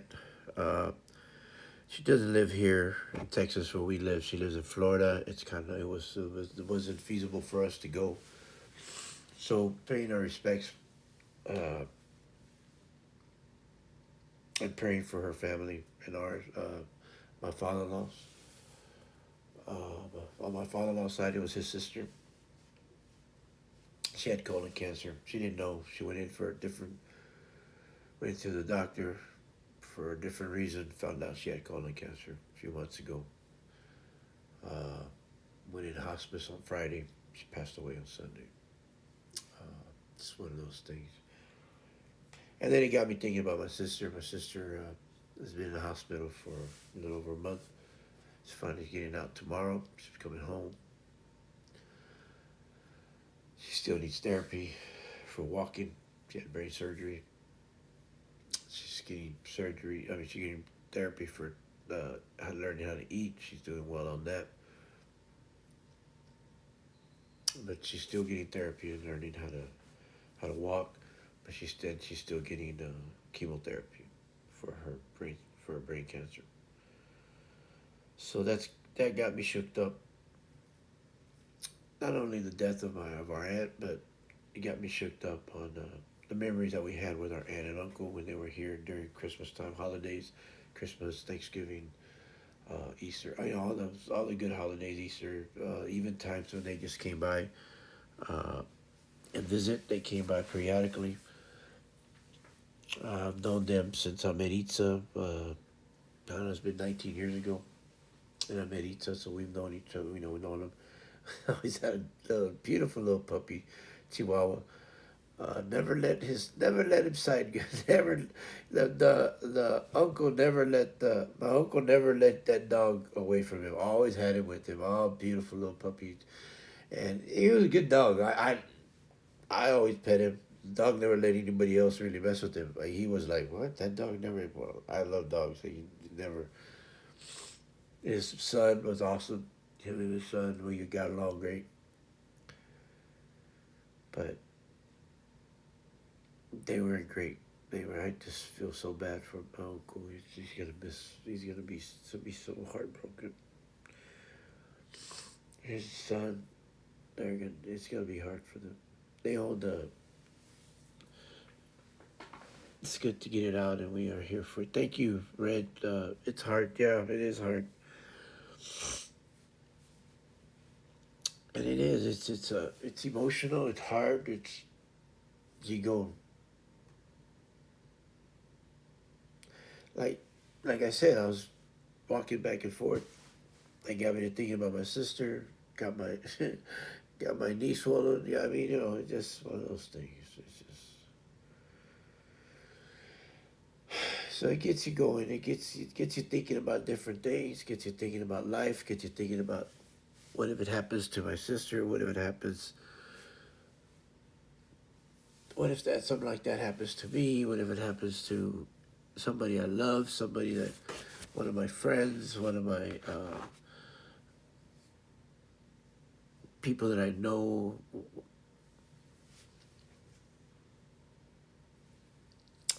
You know,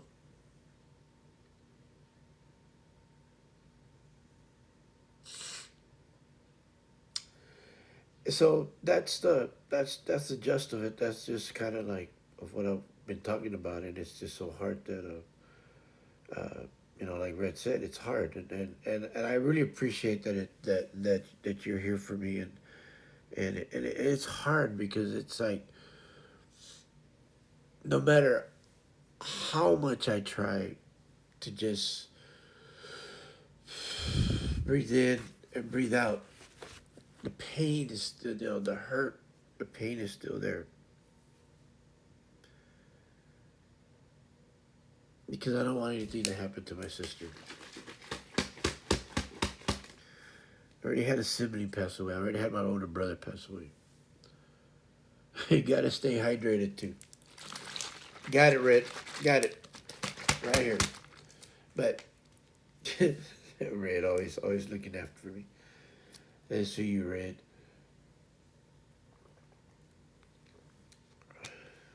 I tell you, her and my wife are so much alike. It pays me. Y'all are like twins. Just kidding. I'm not kidding. Oh man, y'all crack me up. But I love y'all. Uh, it's just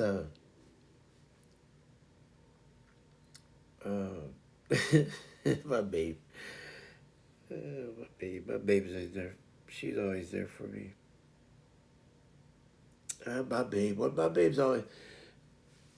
Oh, Red. What the?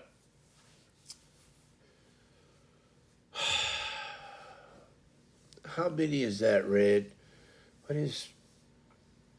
Thank you, Red. Thank you, thank you, thank you. I can't see all of them. 20 of them. No, Red. Thank you. I figured it was 20. I just couldn't see all of them. It only shows it's so short that it only shows a few of them. So like 10 of them, but it didn't show all of them. But thank you, Red. Thank you. Thanks to Shadowfall 1 for 20 bits. Appreciate it. Thank you.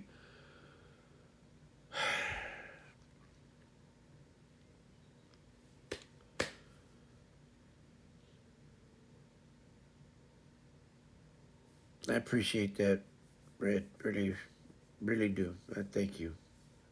But this is that wasn't what I don't expect that, but I thank you. But I didn't expect you to do that.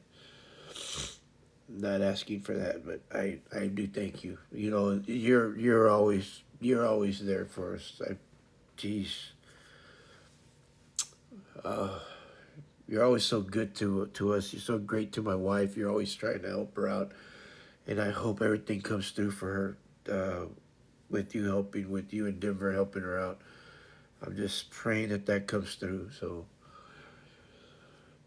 you and pizza in your streams. Oh, pizza. Why you gotta say food, girl? What's wrong with you? But thank you. I appreciate that. Oh, you met my wife, pizza. Okay. Nah, I'm just kidding. I know. Thank you, Red. I know you're always there for us. I hope that you and Denver and Atlas are always safe. I always pray that y'all are okay because we don't know much about tornadoes, but we do know about bunkering down when it comes to hurricanes and stuff like that. What? What do you mean we can't get rid of you? I told you, babe. I told you not to talk to her, but no. Let's let's get on stream. Let's talk to Eve. She's a good woman. Whatever. Now look at that. Now look at it. Stuck for life. You lucky I got Atlas as a fishing partner. You lucky, Red. Lucky. You know, I'm just kidding with you. You know we love y'all. We love you, Denver, Atlas. That's my nephew. That's my boy. You know, him and Christian are going to probably be awesome together. Christian's got a lot to teach that boy. Y'all are family. You know that. We love you. You're family. You know that. You are always welcome. Yep. Oh, man. Can't wait till we get a place in when we get a place, we're in a place out there in Port Mansfield, and we hope, God, we hope that y'all can come over and y'all can just stay with us and we can have a great time. I'll barbecue and I'll make fish and we'll fish. This house we rent is built on a hill, so when we go downstairs, we have a closet that is underground and surrounded by concrete. And the closet is small, but it fits all three of us lying down, so to sleep down, so we can. Wow. Man, that's crazy. Y'all have to go down. It's all made of concrete, but making it of concrete, it's partially built into the ground, so the downstairs is pretty safe. That's good though.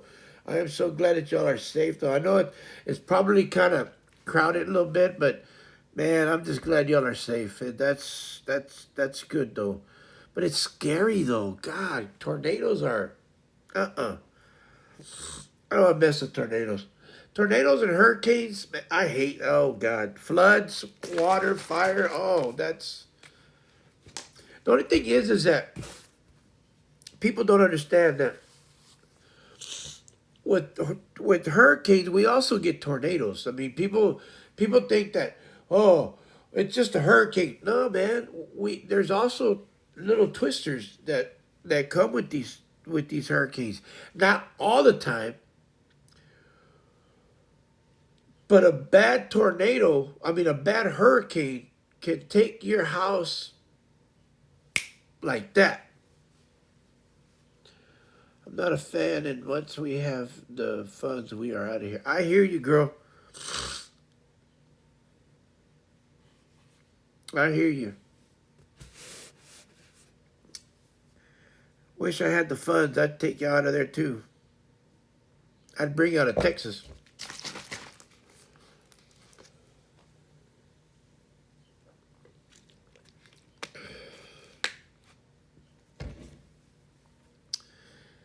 Yeah, tornadoes and hurricanes, man. I tell you, not good. Not good at all. I tell you, man, tornadoes. Ooh, there's some scary. Now that's some scary stuff right there, man. That's a no. That's a no for me. But it's still kind of it's dangerous. I'm just glad y'all have a place that y'all can go and be safe though.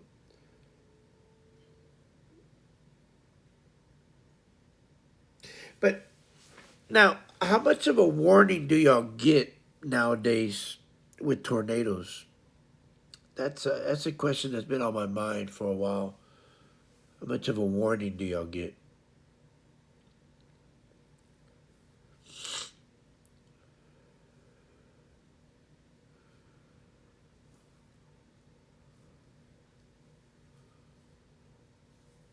Use our phones. Damn.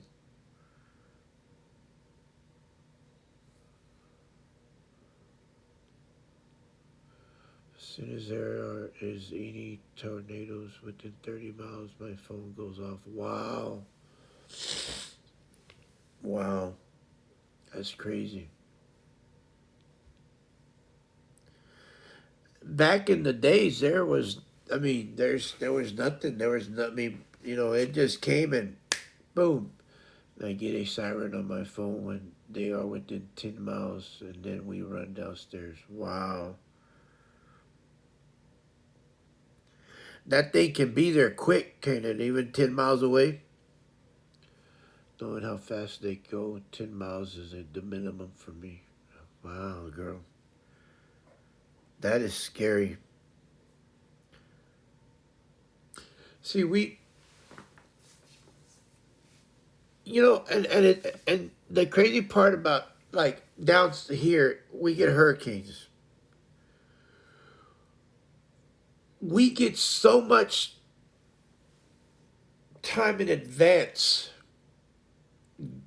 You know, the second the siren goes off, I grab Atlas and we are downstairs in 5 seconds. I timed it. That's great. You're so much like me. You have that. Okay, boom, let's go. Boom, I'm out of here. And that is like already muscle memory. Let's go. I prefer hurricanes because of the warnings. Yeah, and I was gonna say, look, and I agree with you 100%. But let me tell you, Even though we have all these warnings, Red, we have days. I mean, days. We have at least you're watching it and you're watching it form, right? You're looking at the TV. You know, you got a hurricane coming from the Bahamas, and it's going into here's right here is Texas, is the Gulf of Mexico, and it's coming in this way, and all of a sudden, here comes a hurricane. Is it going to come this way? Is it going to go up? All of a sudden, it makes Texas is right. Here's Mexico, and Texas is right here. All of a sudden, it makes its curve right here. It's in the Gulf of Mexico, and it'll tell you within 5 days, we'll know if it's going to be in the Gulf, if it's going to come to Corpus Christi, Kingsville, Mexico, Houston, Louisiana, and then all of a sudden it tells you it's coming straight into Harlingen, right? And you prefer that, and I agree. But this is my thing. Even if it tells you it's coming straight at you, and it's coming at a category 3 to a category, let's say it's a category 4. We're packing. Where are we going? We're going up north. We're going to Austin. We're going to San Antonio. We're going somewhere where we can get a hotel. We can whatever. And we're going. We're packing. We're going to take whatever we can. We're going to bunker down the house. We're going to do whatever. And we're out of here. Right? People still don't leave. But people still don't leave. People will still stay, and they will still stick around and say, well, I didn't know what to do. And no, dude, you should have just packed your crap and leave. And I understand. But I understand you have all that stuff. But my life, my wife's life, and my son's life, and my dog are more important than any of this stuff here. You know why? Because this stuff can be replaced. And I have insurance. I'm not saying that it's going to be replaced, all of it, because insurance, you know how that goes. They're not going to pay you crap. They're not going to pay you anything. And yes, I have flood insurance too. Because I got, with VA, you got to have everything, but you have everything. You have flood insurance. I bought flood insurance and I got insurance on the house. We're gone. But people will still stick around, and then they wonder what happened. But like you said, you have time to escape, and I prefer that. Like you said, I want that, and I prefer that. I prefer people telling me, hey, got a hurricane in the Gulf, and it's going to hit somewhere around here, and by 2 days before it hits, it tells you, you got all this time. Take the important stuff, your computers, your laptop, your whatever you want to take. Pack it up, put it in the truck, put it in your car, whatever you're going to take, and get out of here. You're out of here. Leave. But don't leave the day of the hurricane, because you know what? All the highway is going to be like this, back to back. You're going to get caught in when it's going to hit. Leave 2 or 3 days before it hits. And if it doesn't hit, then that's good. You're in good shape. You come back home, you might have spent a few $100s at a hotel room, but guess what? You took a chance. It's okay. At least you have man, it didn't happen. Because look what happened in Houston. That category 4 became a 5. Hurricane Harvey flooded everything. My plan is to build a geodesic dome in the backyard to shelter in. Hey, it's a good idea. It works.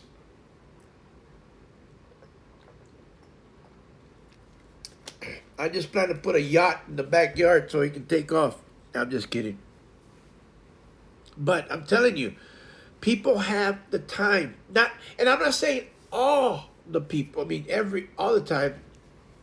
If you have an emergency situation, like okay, like Hurricane Dolly. When in 2008, Hurricane Dolly came, it was a Category 2.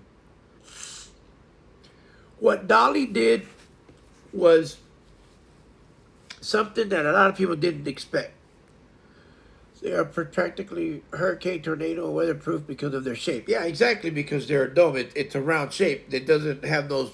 It doesn't have any corners or anything like that. So everything that's round, it's just it doesn't have anything to get caught up on. And it's not gonna do anything with it. Uh, Eats and I talked about those. But anyway, when Hurricane Dolly came, Christian was 2 years old. It was a Category 2, and when it hit, it stayed on top of us right here, about maybe 10 miles away, for 12 hours, and all it did was pour down rain. So everything got flooded. The only thing about where we're in high, above sea level, so we were good to go. We got flooded, the streets, but we lost light for over a week. We're going to hook up batteries and solar panels to it so we can get to go to the mini house in the backyard for emergency. Otherwise, the main house we build will be a dome house. I understand that. We haven't decided yet. It's a good idea.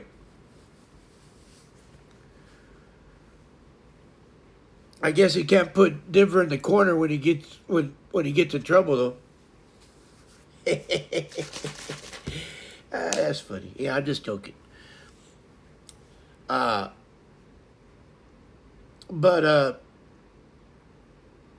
but hurricanes they're not good either. I'm not saying that they're. I'm just hoping that we don't get a hurricane. I mean, we haven't had a hurricane in a while, but oh God, I just hope that we don't get hurricanes. Like I said, you can't put Denver in the corner if you have a dome house. Go to your corner. Denver's gonna be like, can't do it. Can't do it. Not gonna do it. Not gonna do it. Sorry. Anyway, but yeah, hurricanes and tornadoes, man. They're not good. They're not good at all. It's amazing what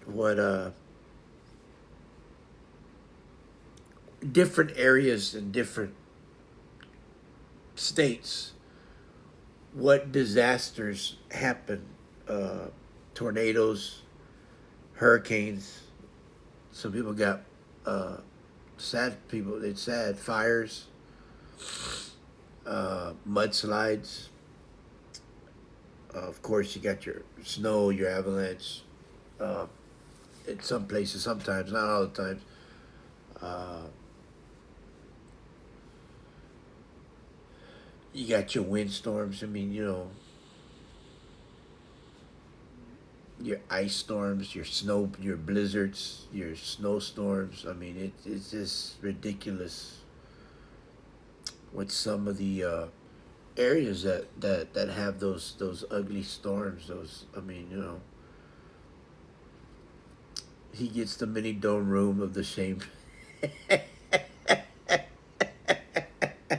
I hadn't read that.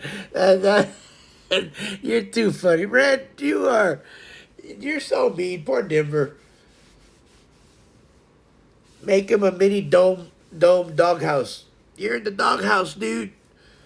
Knowing him, he'd be like, cool. I can play my games in this one. Just make it big enough to put a chair in there. A game chair. That's the way I'd be. Don't tell Ito. Oh, Ito's watching. Dang it. That's too funny. He would turn into the VR room. Yeah, he would. He would be like that. He'd be like, "Oh yeah, I got this. I told you don't play in VR room. I'm not playing. I'm just watching." Different be all like, I can't play tonight, guys. I can just watch. So I'm just gonna stand here and watch. All right. He'd be, oh man, I bet he'd be funny. Oh, that'd be too funny. That'd be too funny, too funny, too funny. No man. Oh man, y'all are too funny. He'd be like, yeah, what's wrong, Denver? Nothing. Can't play? No, I can only watch. Sorry, guys. They took my sword away. I can't watch. Eve took the sword away, so I can't kill nobody. Sorry. Oh man, that's way too funny. You're so mean, Eve. You and Itza, I tell you. Y'all are too much alike. Oh my god. Anyway, hey, thanks everybody. Hey, thanks Eve. Thanks to my love. Thanks everybody that's been watching off and on. I feel a little bit better today. It's been a good, it's been a decent stream. I know we've talked about uh, things that maybe people don't really want to talk about, but I need to air out. It needs, sometimes I, I and I don't want to sound like a broken record, but as a veteran, I can't let things bottled up. I have to let it. I have to let them out. I have to air them out. It's better for me. Uh, and sometimes I just need to be. I just need to let things. Uh, I just need to let it. Just.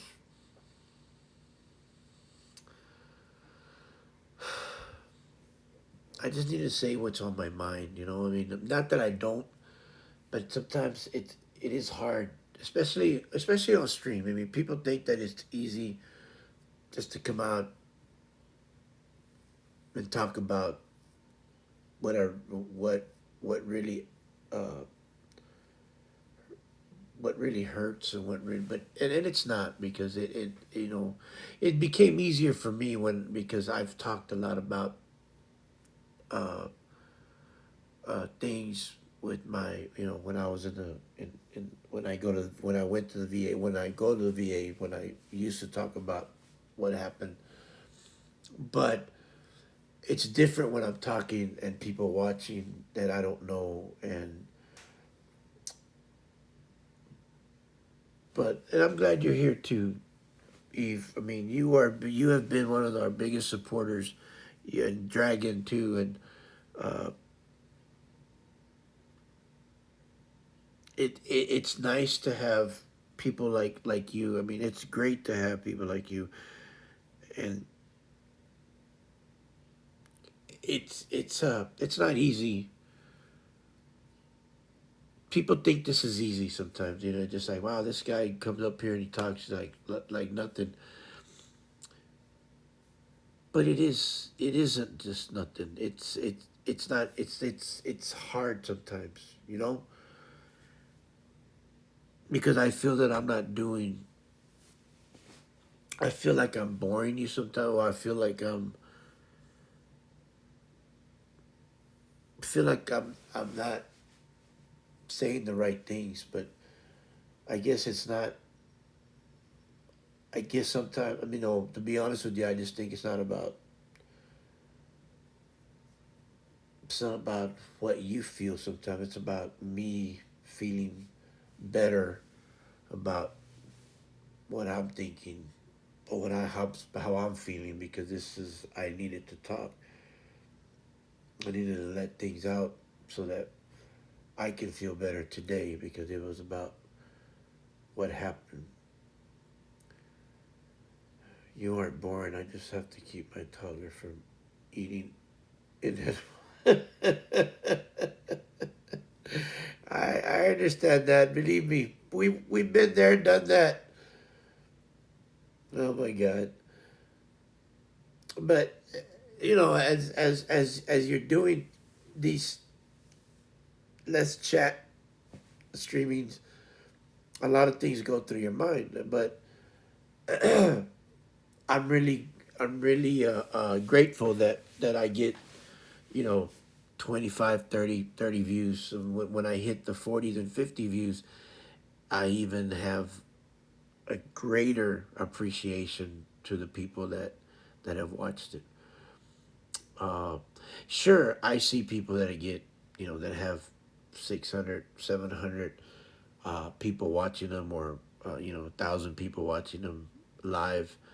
Uh, I'll get there someday. I mean, one day. This is just my what.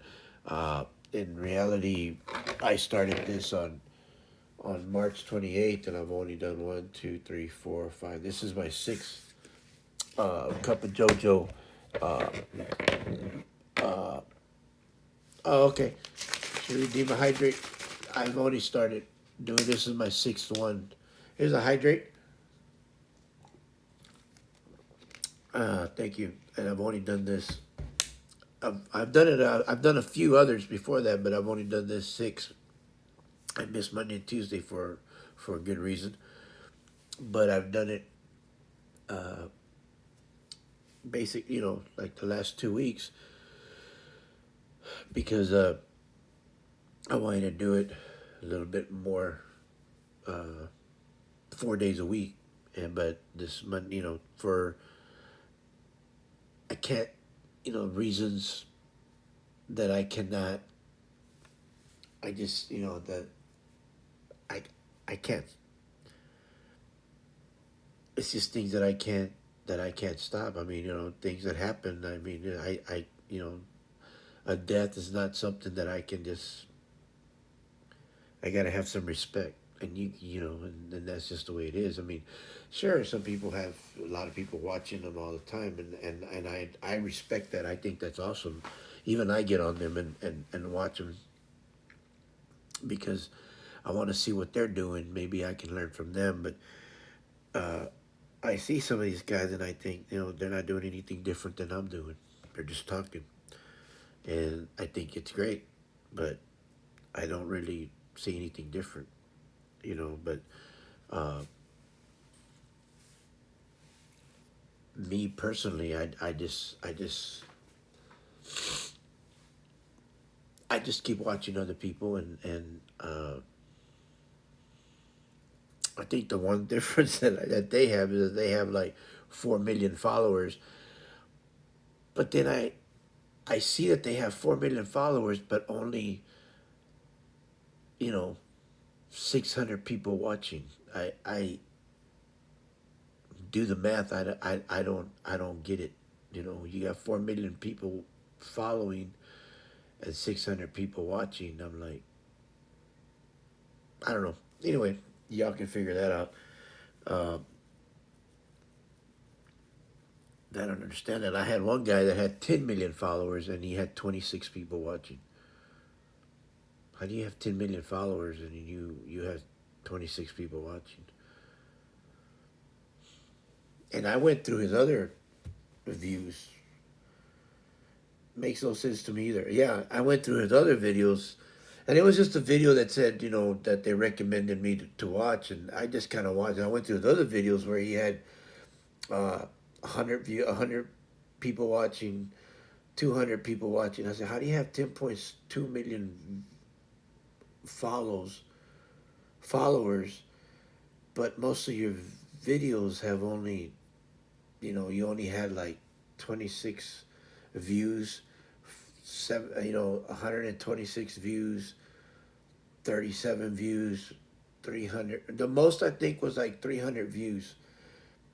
I said, I don't know. Just I don't understand. I just kind of I wasn't interested in that thing. I just kind of like, and I was like, wow. Hey, morning, Dragon. How are you, Dragon? You can be viewed internationally too. Maybe some of the people just watch the recording and want to be support the stream, but not. but not making it to the stream. Oh, okay. Well, maybe I guess, but I mean, with 10.2 million viewers, you'd think you'd have more views. I miss you, guy. I miss you too, Dragon. My working girl. Congratulations on your new job. I'm glad you're working. Uh, just make sure the check is made out to JOSERUIZ. Thank you. I'm just kidding, girl. Just kidding. Anyway, but I mean, don't get me wrong. And then there were some guys that had a bunch of people watching. You know, one guy would have. I'm just kidding. There was one guy that had like he was talking live and he had like uh 1.2 thousand people watching. I mean, that's pretty awesome. I mean, but of course he was talking about uh what are he talking about? He was talking about politics, and I was like, I don't want to talk about politics. I don't need that. I don't need that stuff, you know. And and there's people arguing on there talking. I would say I don't need that stuff. I don't want to talk about that. And then there was other things, and there was those guy playing Fortnite. I saw one guy playing Fortnite. He had like I think 400 people watching him play Fortnite. I watched him. He was pretty badass. He was a damn good Fortnite player. Uh, he was a good Fortnite guy. So, he's pretty good. But he was building. I was like, dude, you're building. Why don't you play no build? Come on, man. Impress me. Let's play with the no build. But he was playing build. So he was one of those guys that builds skyscrapers like in 2 seconds. So he was interesting. He was good though. Don't get me wrong. But I'm like, well, that's you should play no build. Let's see how good you are with that. But I guess not. But anyway, so uh, uh, I I'm just hoping that one day I can get to some people that'll watch me, uh, you know, for what I talk about, and they appreciate it. But I'm okay with this. I mean, I have a lot of people that that that come in and like you got Dragon that misses us. Uh, I think she knows we love her, and she knows that we're very happy for her with her new job, uh, and you need to be careful driving home, Dragon. So I really do worry about you, and I'm glad that you're doing fine. And uh, we got Red, of course, our supporter. She's awesome. And we got other people that come and watch, behind the scenes, so to speak, just being quiet and watching, and I really appreciate that too. Uh, and today is everything we're talking about, just everything under a little bit under the sun. But oh, work today. Oh, thank goodness she's off today. That's good, Dragon. I'm glad you're off. But I'm glad I mean, I'm glad that I have people like that we were able to talk to and say, hey, what's going on? And makes me feel better today because I was able to talk about what happened this weekend. And the hardest part is just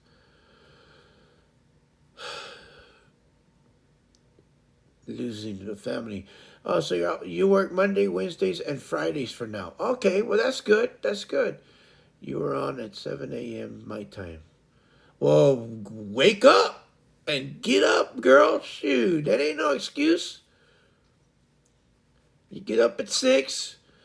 You get up at 6:30. Make your coffee at 6:55, and get up. I'm just kidding, girl. You get your rest. We love you. I love you. I'm just messing with you. That's okay. Uh, I know it's 7 a.m. your time. I thought you were gonna be working today, so but that's okay. I know. Love to you too. Love and kisses, girl. We love you. We miss you too. Uh,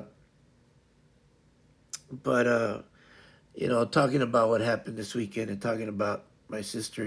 Cancer's not something you want to play with, and then we talked about everything else, tornadoes, hurricanes, all that good stuff. I mean, we talked about all the good stuff. We talked about my life. We talked about what had happened to me, uh, things that happened. I've been through a lot of hell. I mean, and it's not in a bad way. It's just that I learned to survive. I mean, I've learned to and my wife right now is singing that song "Survive." Anyway, I'm just being serious. Uh, but I've uh, I've learned to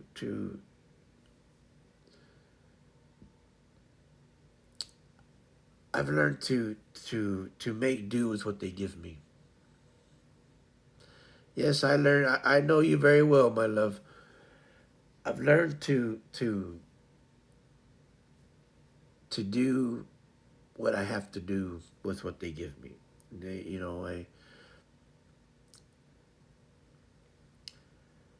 I'm not. I used to be afraid to say how I feel.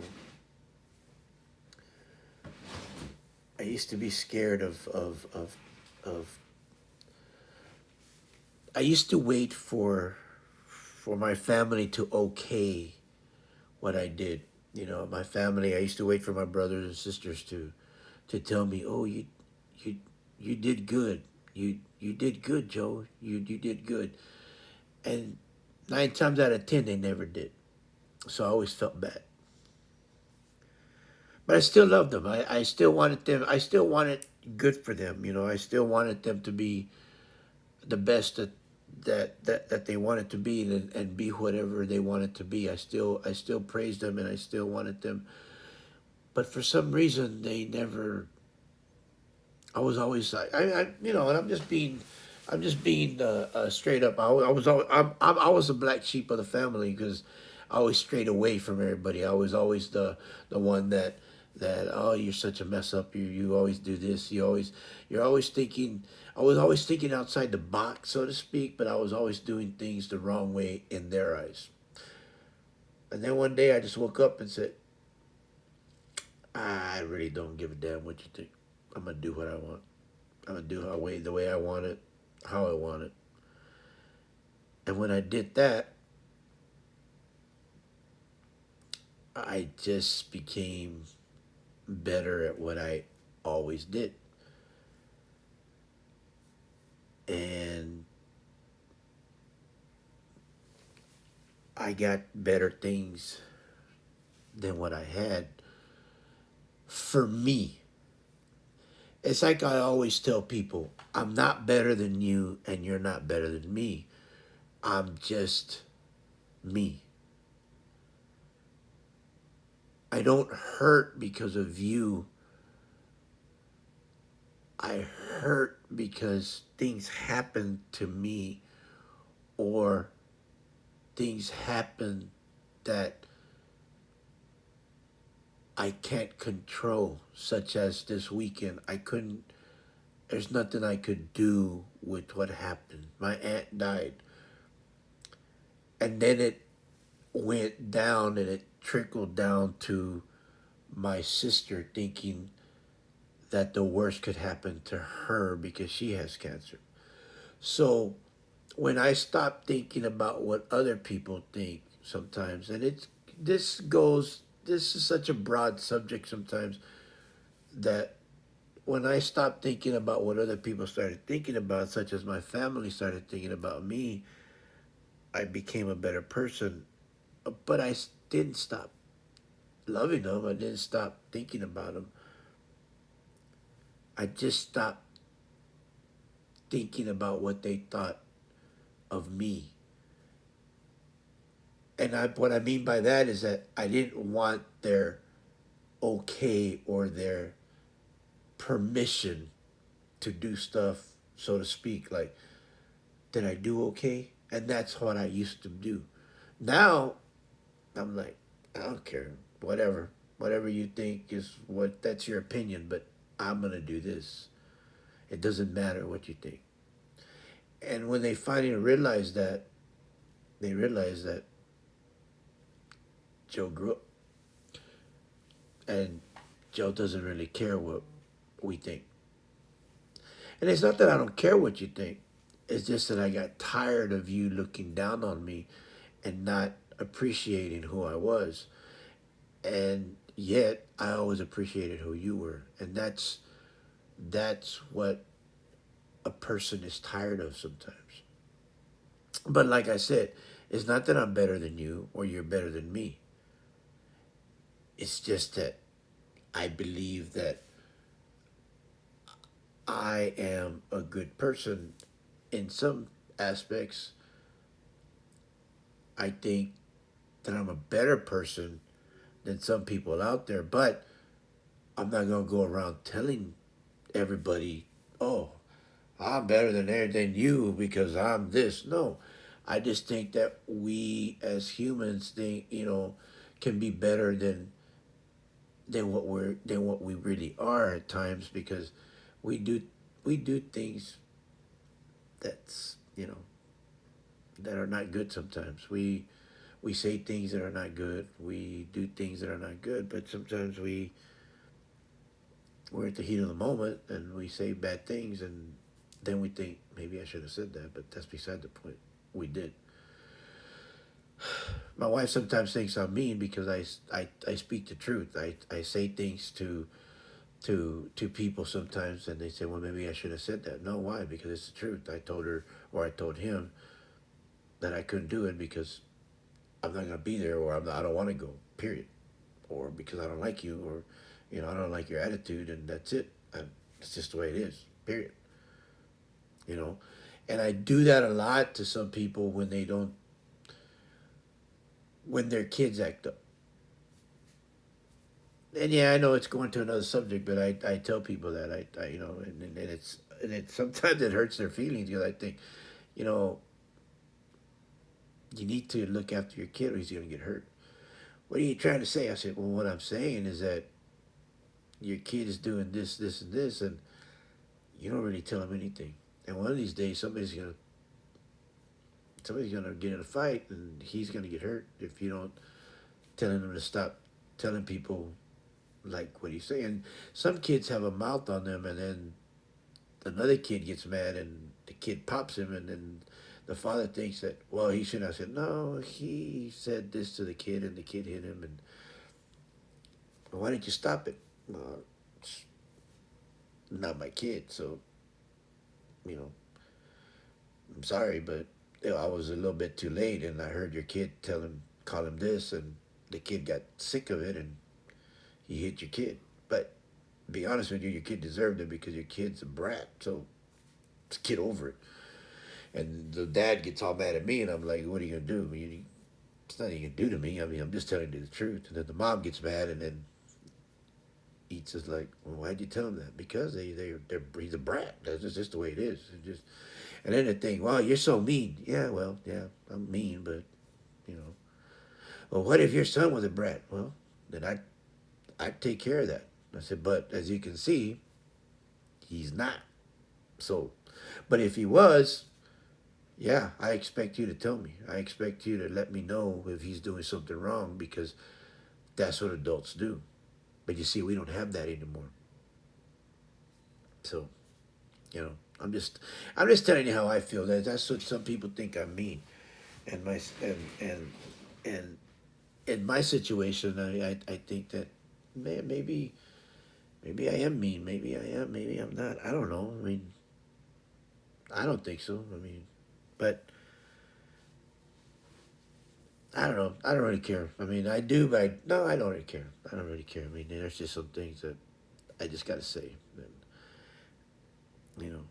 But anyway, that's a whole other subject I could talk about. Children, my God, and believe me, I've had nephews and nieces that I've talked to. My little nephew is so spoiled that I try to stop that behavior because I always tell him that I'm not gonna end well, and we can't just give him everything he wants. So scared he's gonna grow up a little spoiled, gross person like I was.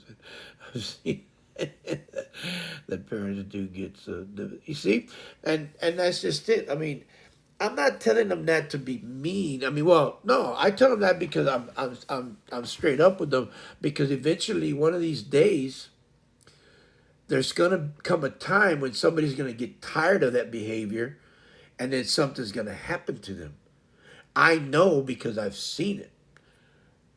It's the bully syndrome. Sometimes there's kids in school that bully and bully and bully. Then one day, this guy turns around and just beats the heck out of him, and everybody's just watching, and they're saying, "Why didn't you stop it?"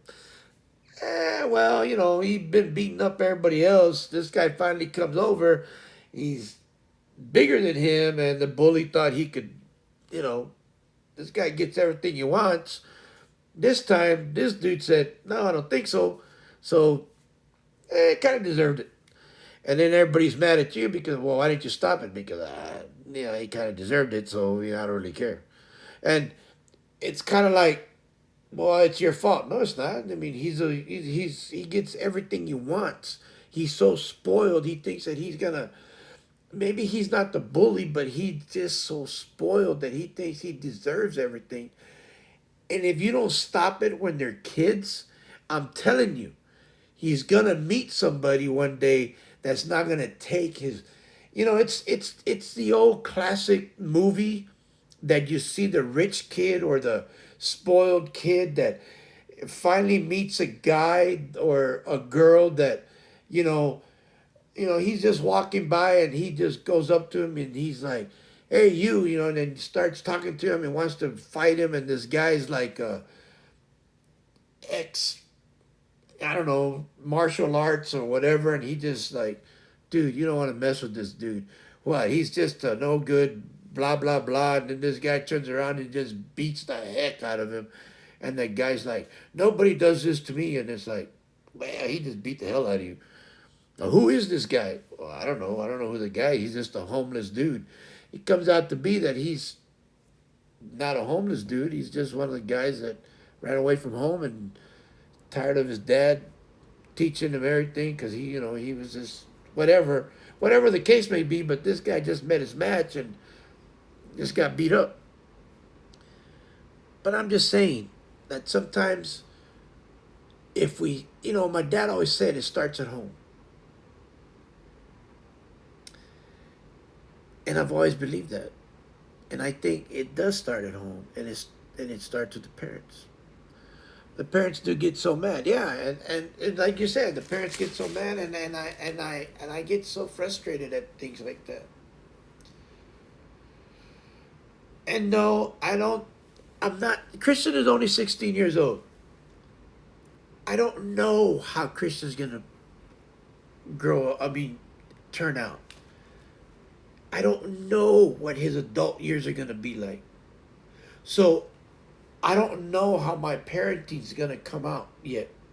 So no, am I the perfect parent? Hell no. I don't know. I'm not. I'm not the perfect parent.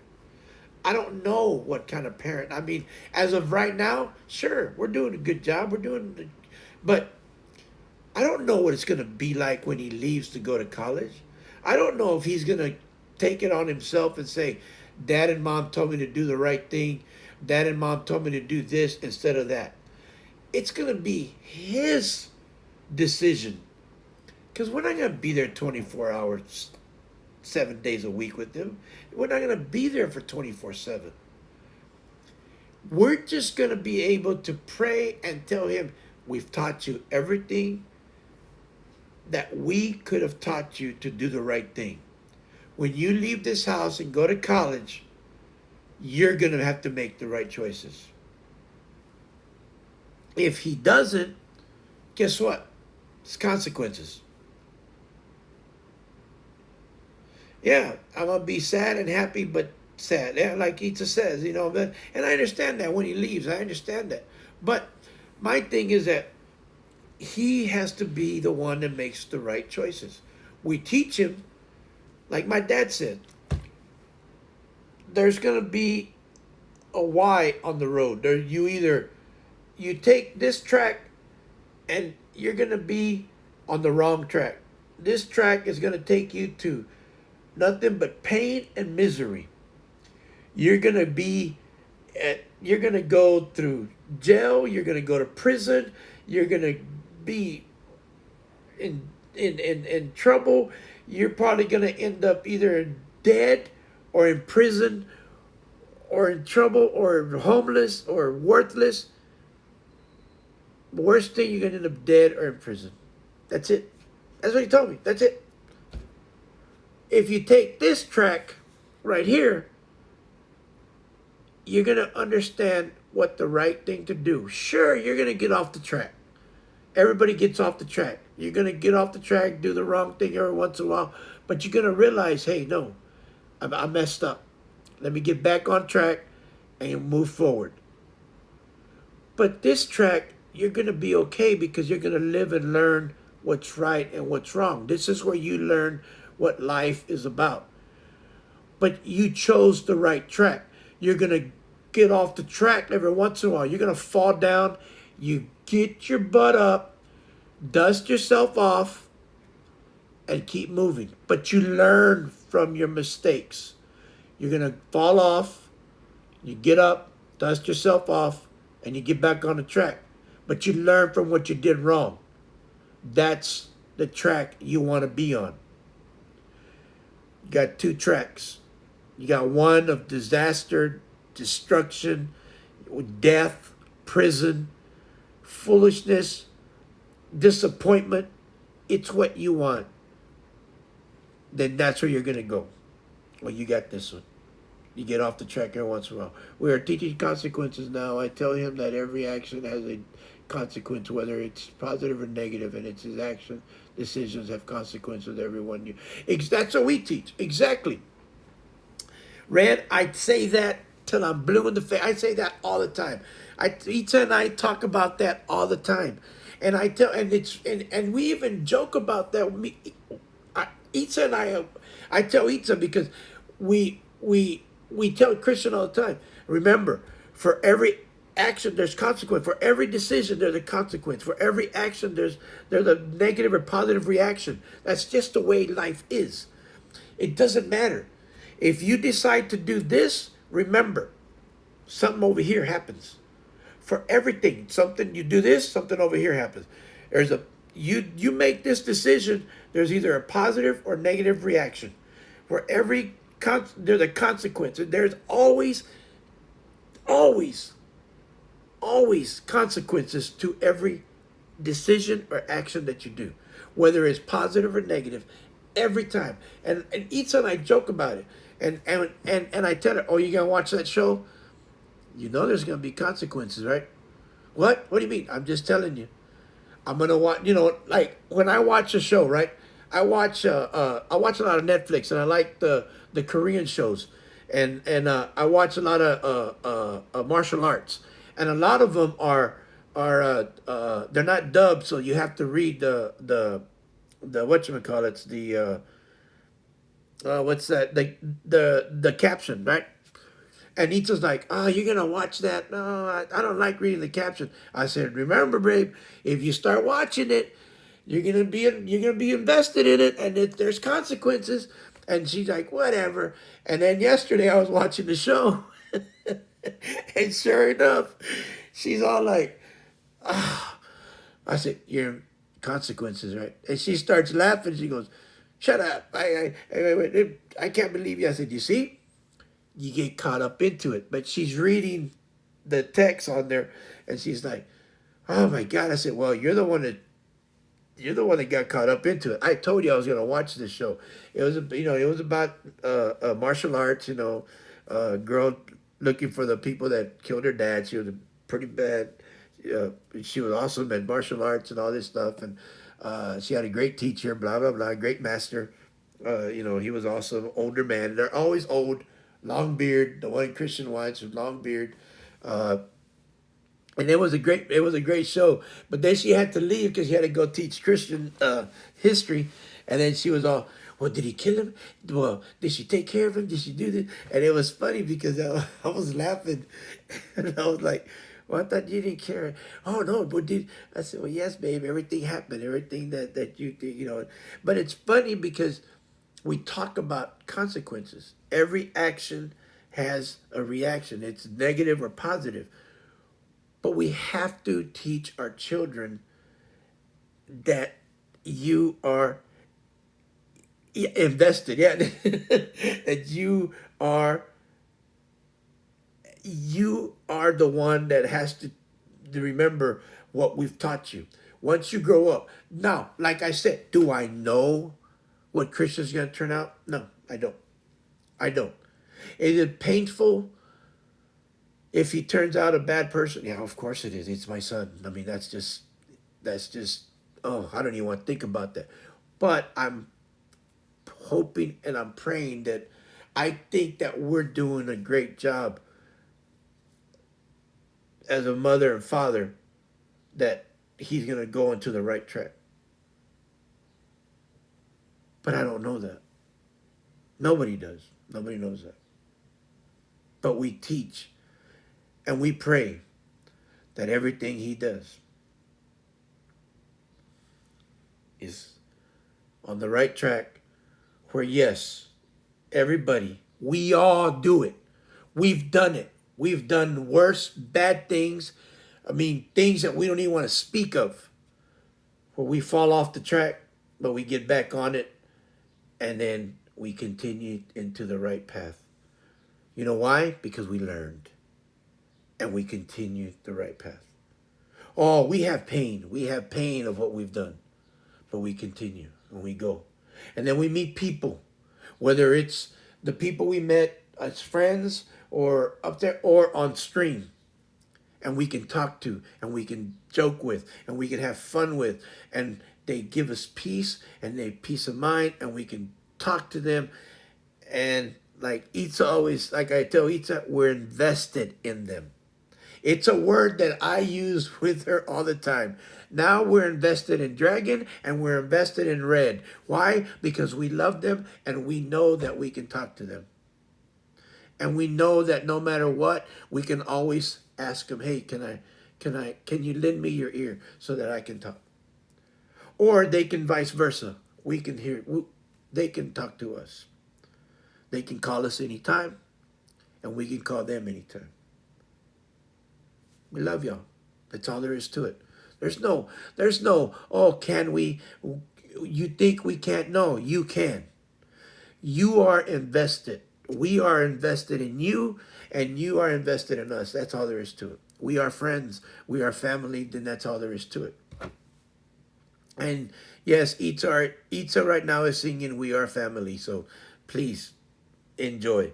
That's what she's singing right now. I know my babe, but like I'm saying, we as people and everybody in this stream, every time I say we are all family, we, you know why? Because the people that come and watch this stream, I think, this is me, I think, are people that are interested in what we all have to say, whether we're texting or whether I'm talking. We're just trying to make sense out of life. I was trying to make sense out of what happened this past weekend. It's not that I don't know about death. Believe me, I know about death. My aunt passed away because she was sick. They found the colon cancer and it spread, and we knew she was going to die. We knew, but we're still not ready. We're still not ready. And then it trickled down to my sister because my sister is sick. She has cancer. She has 4 types of cancer, and she's still fighting. She's still strong. But she's my baby sister, and I don't want that to happen to her. But sometimes you got to face reality, and you got to hope, even though she's doing better, and even though she's going to chemo, you got to pray, and you got to hope that she doesn't die either. But as my wife knows, I am a realist, and I know that it can happen. My other brothers and sisters don't want to say that. They don't want to do that. And I know they get mad at me. They may not like me. And not that they don't like me. They may not like what I say. But what do you want me to say? I don't want my baby sister, nothing to happen to her.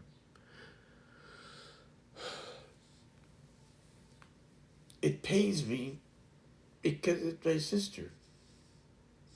and is my baby sister. My heart hurts. It hurts a lot. It hurts. It hurts. It's like it wants to come out of my chest because there's nothing I can do to help her, and there's nothing I can do to make her feel better.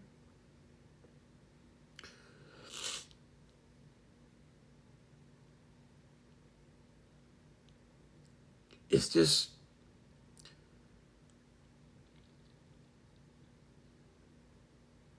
isn't it so weird that even though those who aren't here are done with our journey and living the high life, and we are as humans take harder than we should. Like why it hurts. Yeah, let's try Dragon. I never. I mean, I know they're in their new journey, and yet we're the ones that take it hard. I don't know why it hurts so much.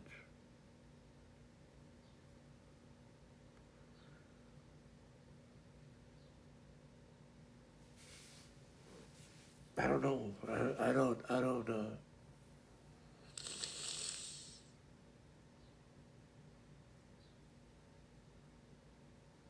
You know, I ask myself that.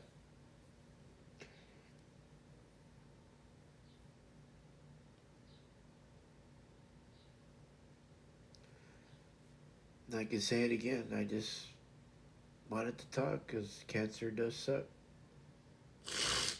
Through everything I talk about, it's a round circle, and it comes back to cancer sucks. I try to get away from it, but it comes back because that's what we want to talk about. That's what I want to talk about. But it's good to talk about other things because it takes me away from that. But it's still there. I still have a sister that's in pain. I have an aunt that has no more pain because she's gone now. But it leaves other people that surrounded her with a lot of pain.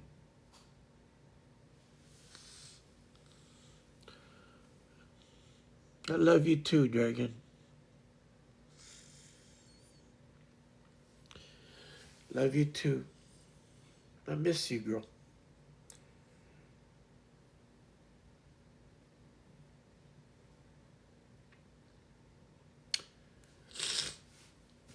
You know, it's just when you have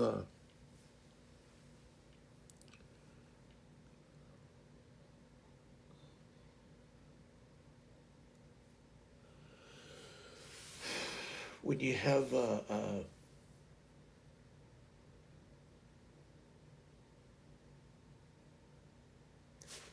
when you have so much time, and you know that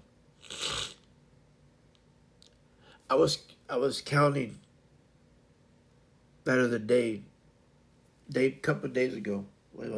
Monday? No, uh, Tuesday. I was oh, love you too, Shadow. Love you too, there, Eve. Red. It was Tuesday. I was counting one, two. Let me see. Two heart, back,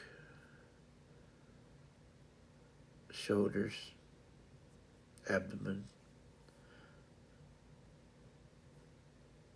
By the time it's done, by the time my knee's done, I'm gonna have 7 surgeries, 8 surgeries.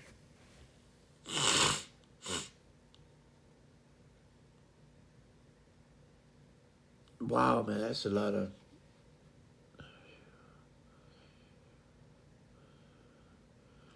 No, thank you. Oh, no problem, Red. I'm sure you're taking care of the old wetness. Yeah, I've that's a lot of surgeries I've been through, and some of them have been hardcore. I don't remember going under. I don't remember coming up, but I do remember talking to Eatsa before I go in, And I tell her the same thing. If something happens to me, remember. And I tell Christian the same thing. I love you. Take care of your mom. Be strong. Be a man of the house. Take care of your mother. And be the man I always know you can be. And I tell my babe that I love her. If something happens, I'll miss her. Miss Christian. And then I'll watch over her.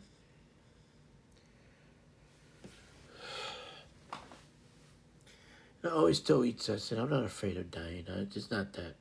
I'm just afraid of what, not what, of who I'm leaving behind.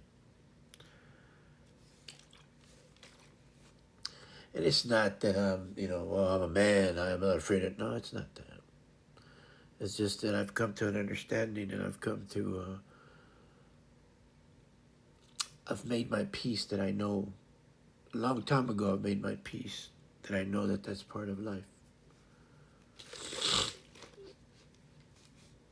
Death is a part of life. And I know it sucks, but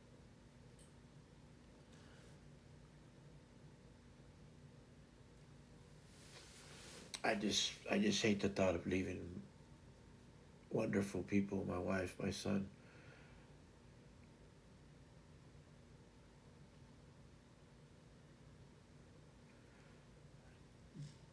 People like Dragon, like Red, Atlas, Denver.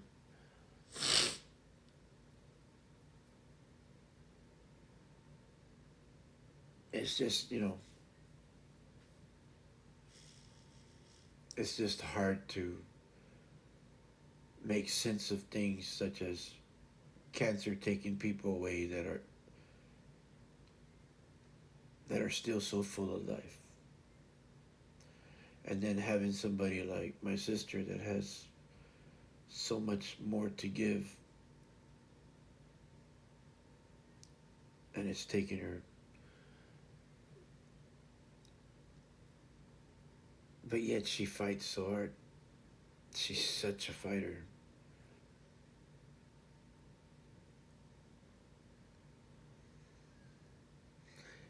When I think of Emma, I think of me and her.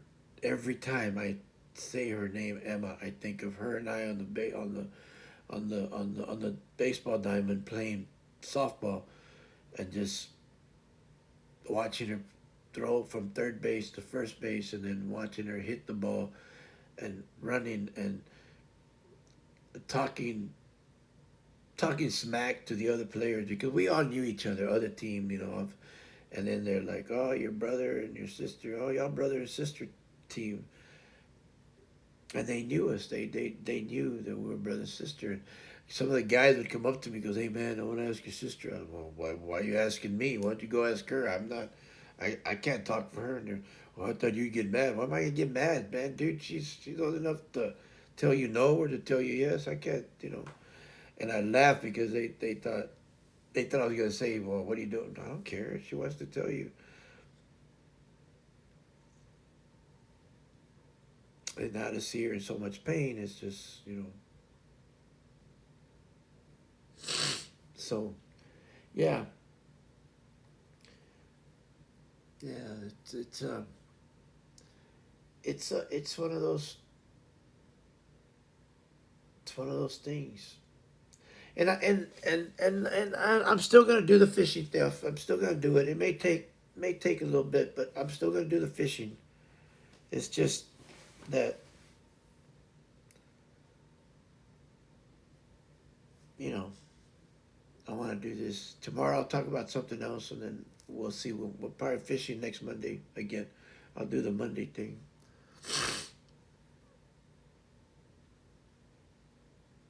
Um,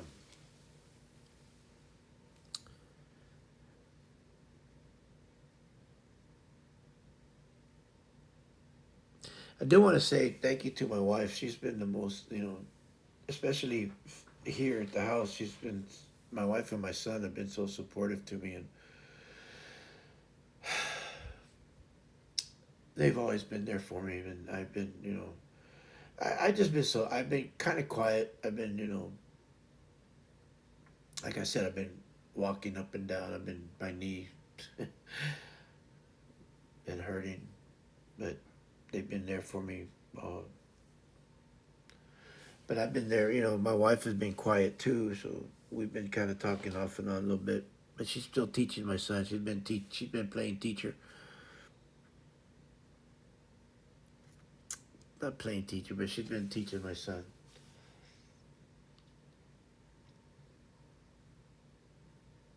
It's been a busy weekend. It's been a busy week. I guess we're just trying to stay on, keep our mind going.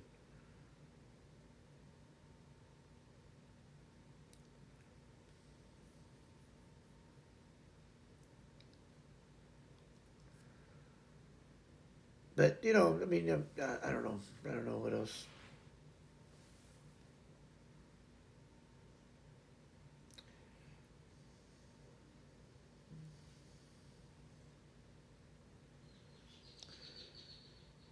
We've uh,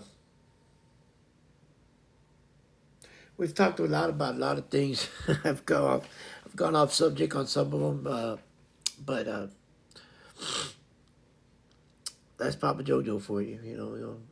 Gone off on things and talked about different things, and but that's what I do. That's things that I've been talking about. I just wanted to talk about. Uh, I just wanted to talk. Just needed to talk.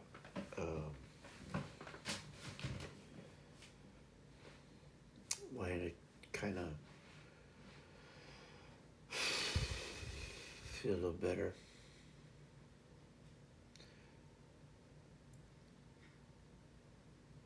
They took the sting off a little bit, so feel a little bit better. So other than that, I appreciate y'all. Y'all show lots of love, so that helps a lot. That helps tremendously. Y'all have no idea. It's good to have y'all. It's good to have y'all on the stream. It's good to have y'all as family. Thank y'all for listening. Thank y'all for showing up. I really do appreciate it. I know y'all are busy all the time. Y'all are always working. Y'all are always doing something. Thank you for taking some of y'all's busy time and coming coming to Cup of JoJo in the morning. Uh, y'all are awesome. But then again, y'all are y'all. Y'all are you, and that's what makes y'all special. That's what makes y'all unique in your own special way. And I just think that talking helps you. Thank you, Dragon. Appreciate that.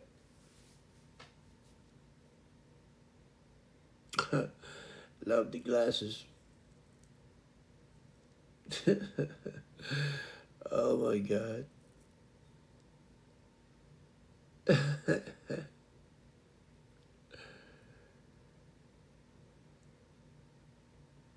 But talking about cancer is not something that a lot of people want to do. But I do it because people don't want to do it. I used to be told in the military a lot that I'm the person that people. What was that? How did they say it? You're the person that many people don't like, but the person people want to be like. Uh, in other words, they don't they don't they don't want to be they don't like me, but they want to be like me. Because people don't like to hear things that I say, but they know they want to say them.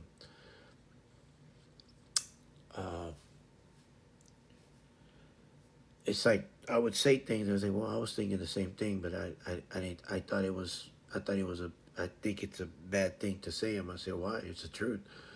And I was just known to, to tell the whoever it was, what soldiers, even the sergeants, I'd get into it with them and I'd tell them the truth. I mean, when it's wrong. It's not the way you put a tent up. It's not the way you do this. It's not the way. And the thing was that we had an FM, we had a book. It was the Bible of the military, and you read it and you lived by it. And I was a nerd. I read it. I mean, that's just the way it was. At least they thought I was a nerd, but it wasn't that. It was just you just read it. You just read the book. We like being here, right there. Yeah. Thank you. Right, appreciate that. And the thing was that when you read and you start talking about FM numbers and you start talking about this and you start talking about what you, I enjoy being here, even though I said I wasn't gonna. I remember that. I remember when I first said that, Dragon. When I first said I was gonna start a less, just chatting, and you said, "Well, that's a good idea for you, Joe, but I wouldn't be here." I remember that. Wow. And now look at you. Look at you, Dragon. You just can't stay away from Cup of JoJo.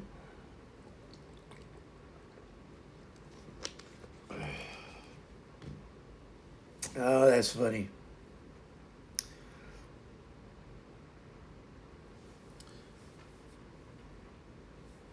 Hey, One Gun, how you doing, buddy?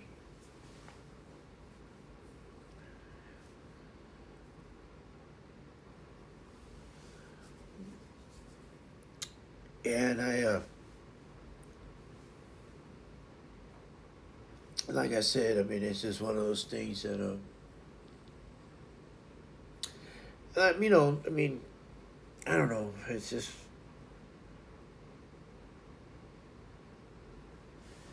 came in from fishing and text. Oh man, that's good, dude. How'd you do? What'd you hook up?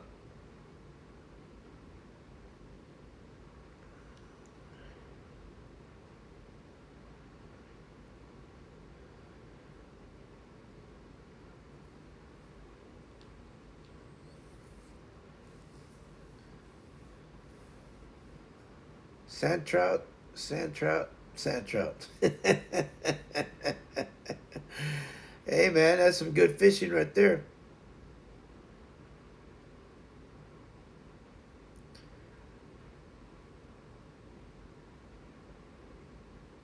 So let me guess, you caught some sand trout.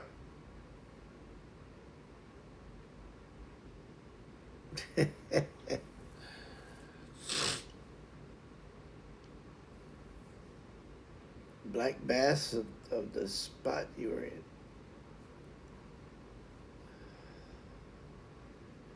in. Oh man. Well, at least you caught something, man. That's the good news.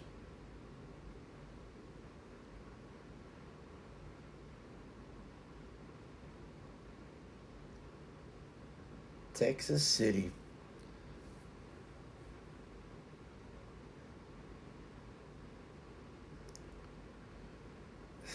Animal Crossing.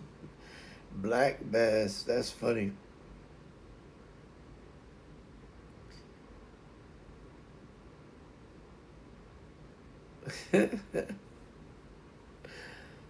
Animal Crossing.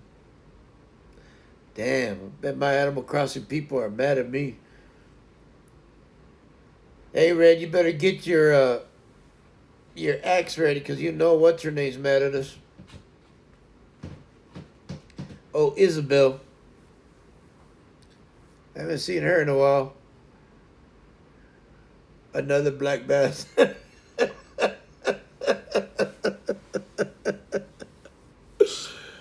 Oh, that's funny. I haven't played Animal Crossing, and oh man, I haven't. Man, I don't even have 10 people on that new island yet. I just have 8.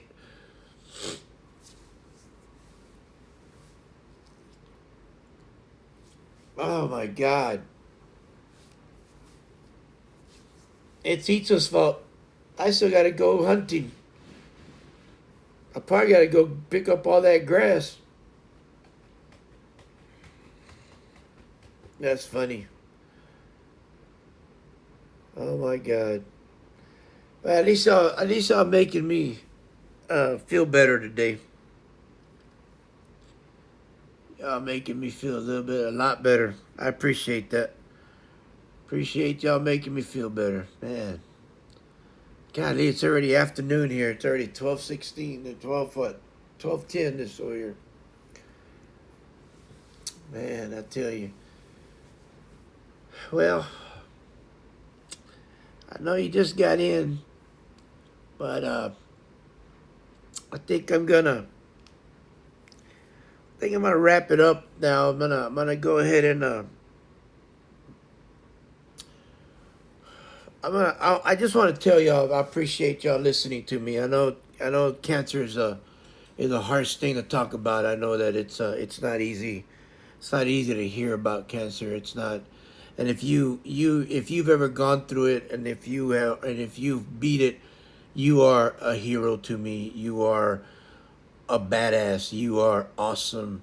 Uh, if you have a friend, a family member, or anybody that you know, if they have lost their life to cancer, I pray that you are doing well and their family are doing well and moving forward. And if you have anybody that is fighting cancer, I pray that they recover and that they beat this damn thing, because cancer sucks. And I know that we lost our aunt this past Sunday morning, and I'm hoping that my sister beats the hell out of this damn cancer. She's coming home tomorrow, uh, Friday afternoon. I hope she does better. She's still taking therapy for walking. Uh, she's doing better at eating. She's learning how to eat again. You know how to feed herself now, and she's learning how to walk again. But I pray that y'all and your family or your friends or whoever you know that has cancer beats the hell out of cancer. And for those that didn't, may God bless your family. May God bless all the people around you that are hurting. Because as Dragon and as Red says, and I know this, Anita knows this, everybody that has lost to cancer, those people are gone and they are already at rest and in peace. But the people that are still here are the ones hurting even more, because we did lose a good person that we have lost, and we're still fighting, so that the people that are fighting, we're still praying for them, and we're still hoping that they beat this fight. And the hardest thing is that we can't do a damn thing. No matter how much of a soldier I was, no matter how much of what I knew, of what I do know about it, I can't strap up and I can't get ready. I can't put on my uniform. I can't get my weapon, and I can't go in there and fight, because there's nothing I can do. I don't know what to do. I can pray,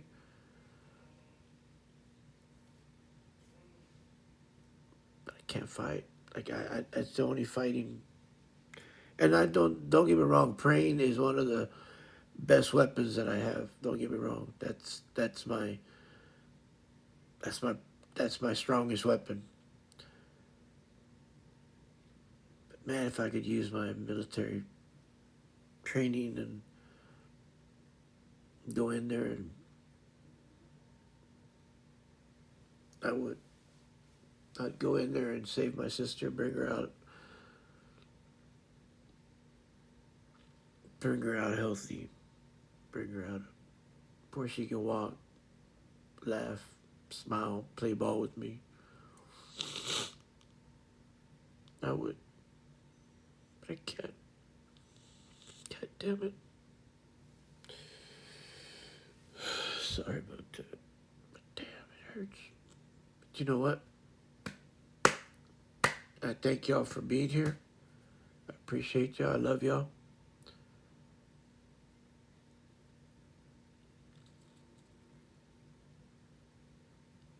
Thank you, Dragon. But we love you too. Appreciate y'all. Appreciate y'all coming by. Appreciate y'all being here. Uh, it was good for me. It was good therapy for me today. I'll be back tomorrow. I will be back tomorrow. I'll be back tomorrow morning. I don't know, maybe 9, 10 o'clock in the morning, Central Time, somewhere around there, in between 9 and 10. I'll be back so that I don't know what I'm talking about. Maybe talk about everything else. We love you too, Red. If you need anything, let us know. I will let you know.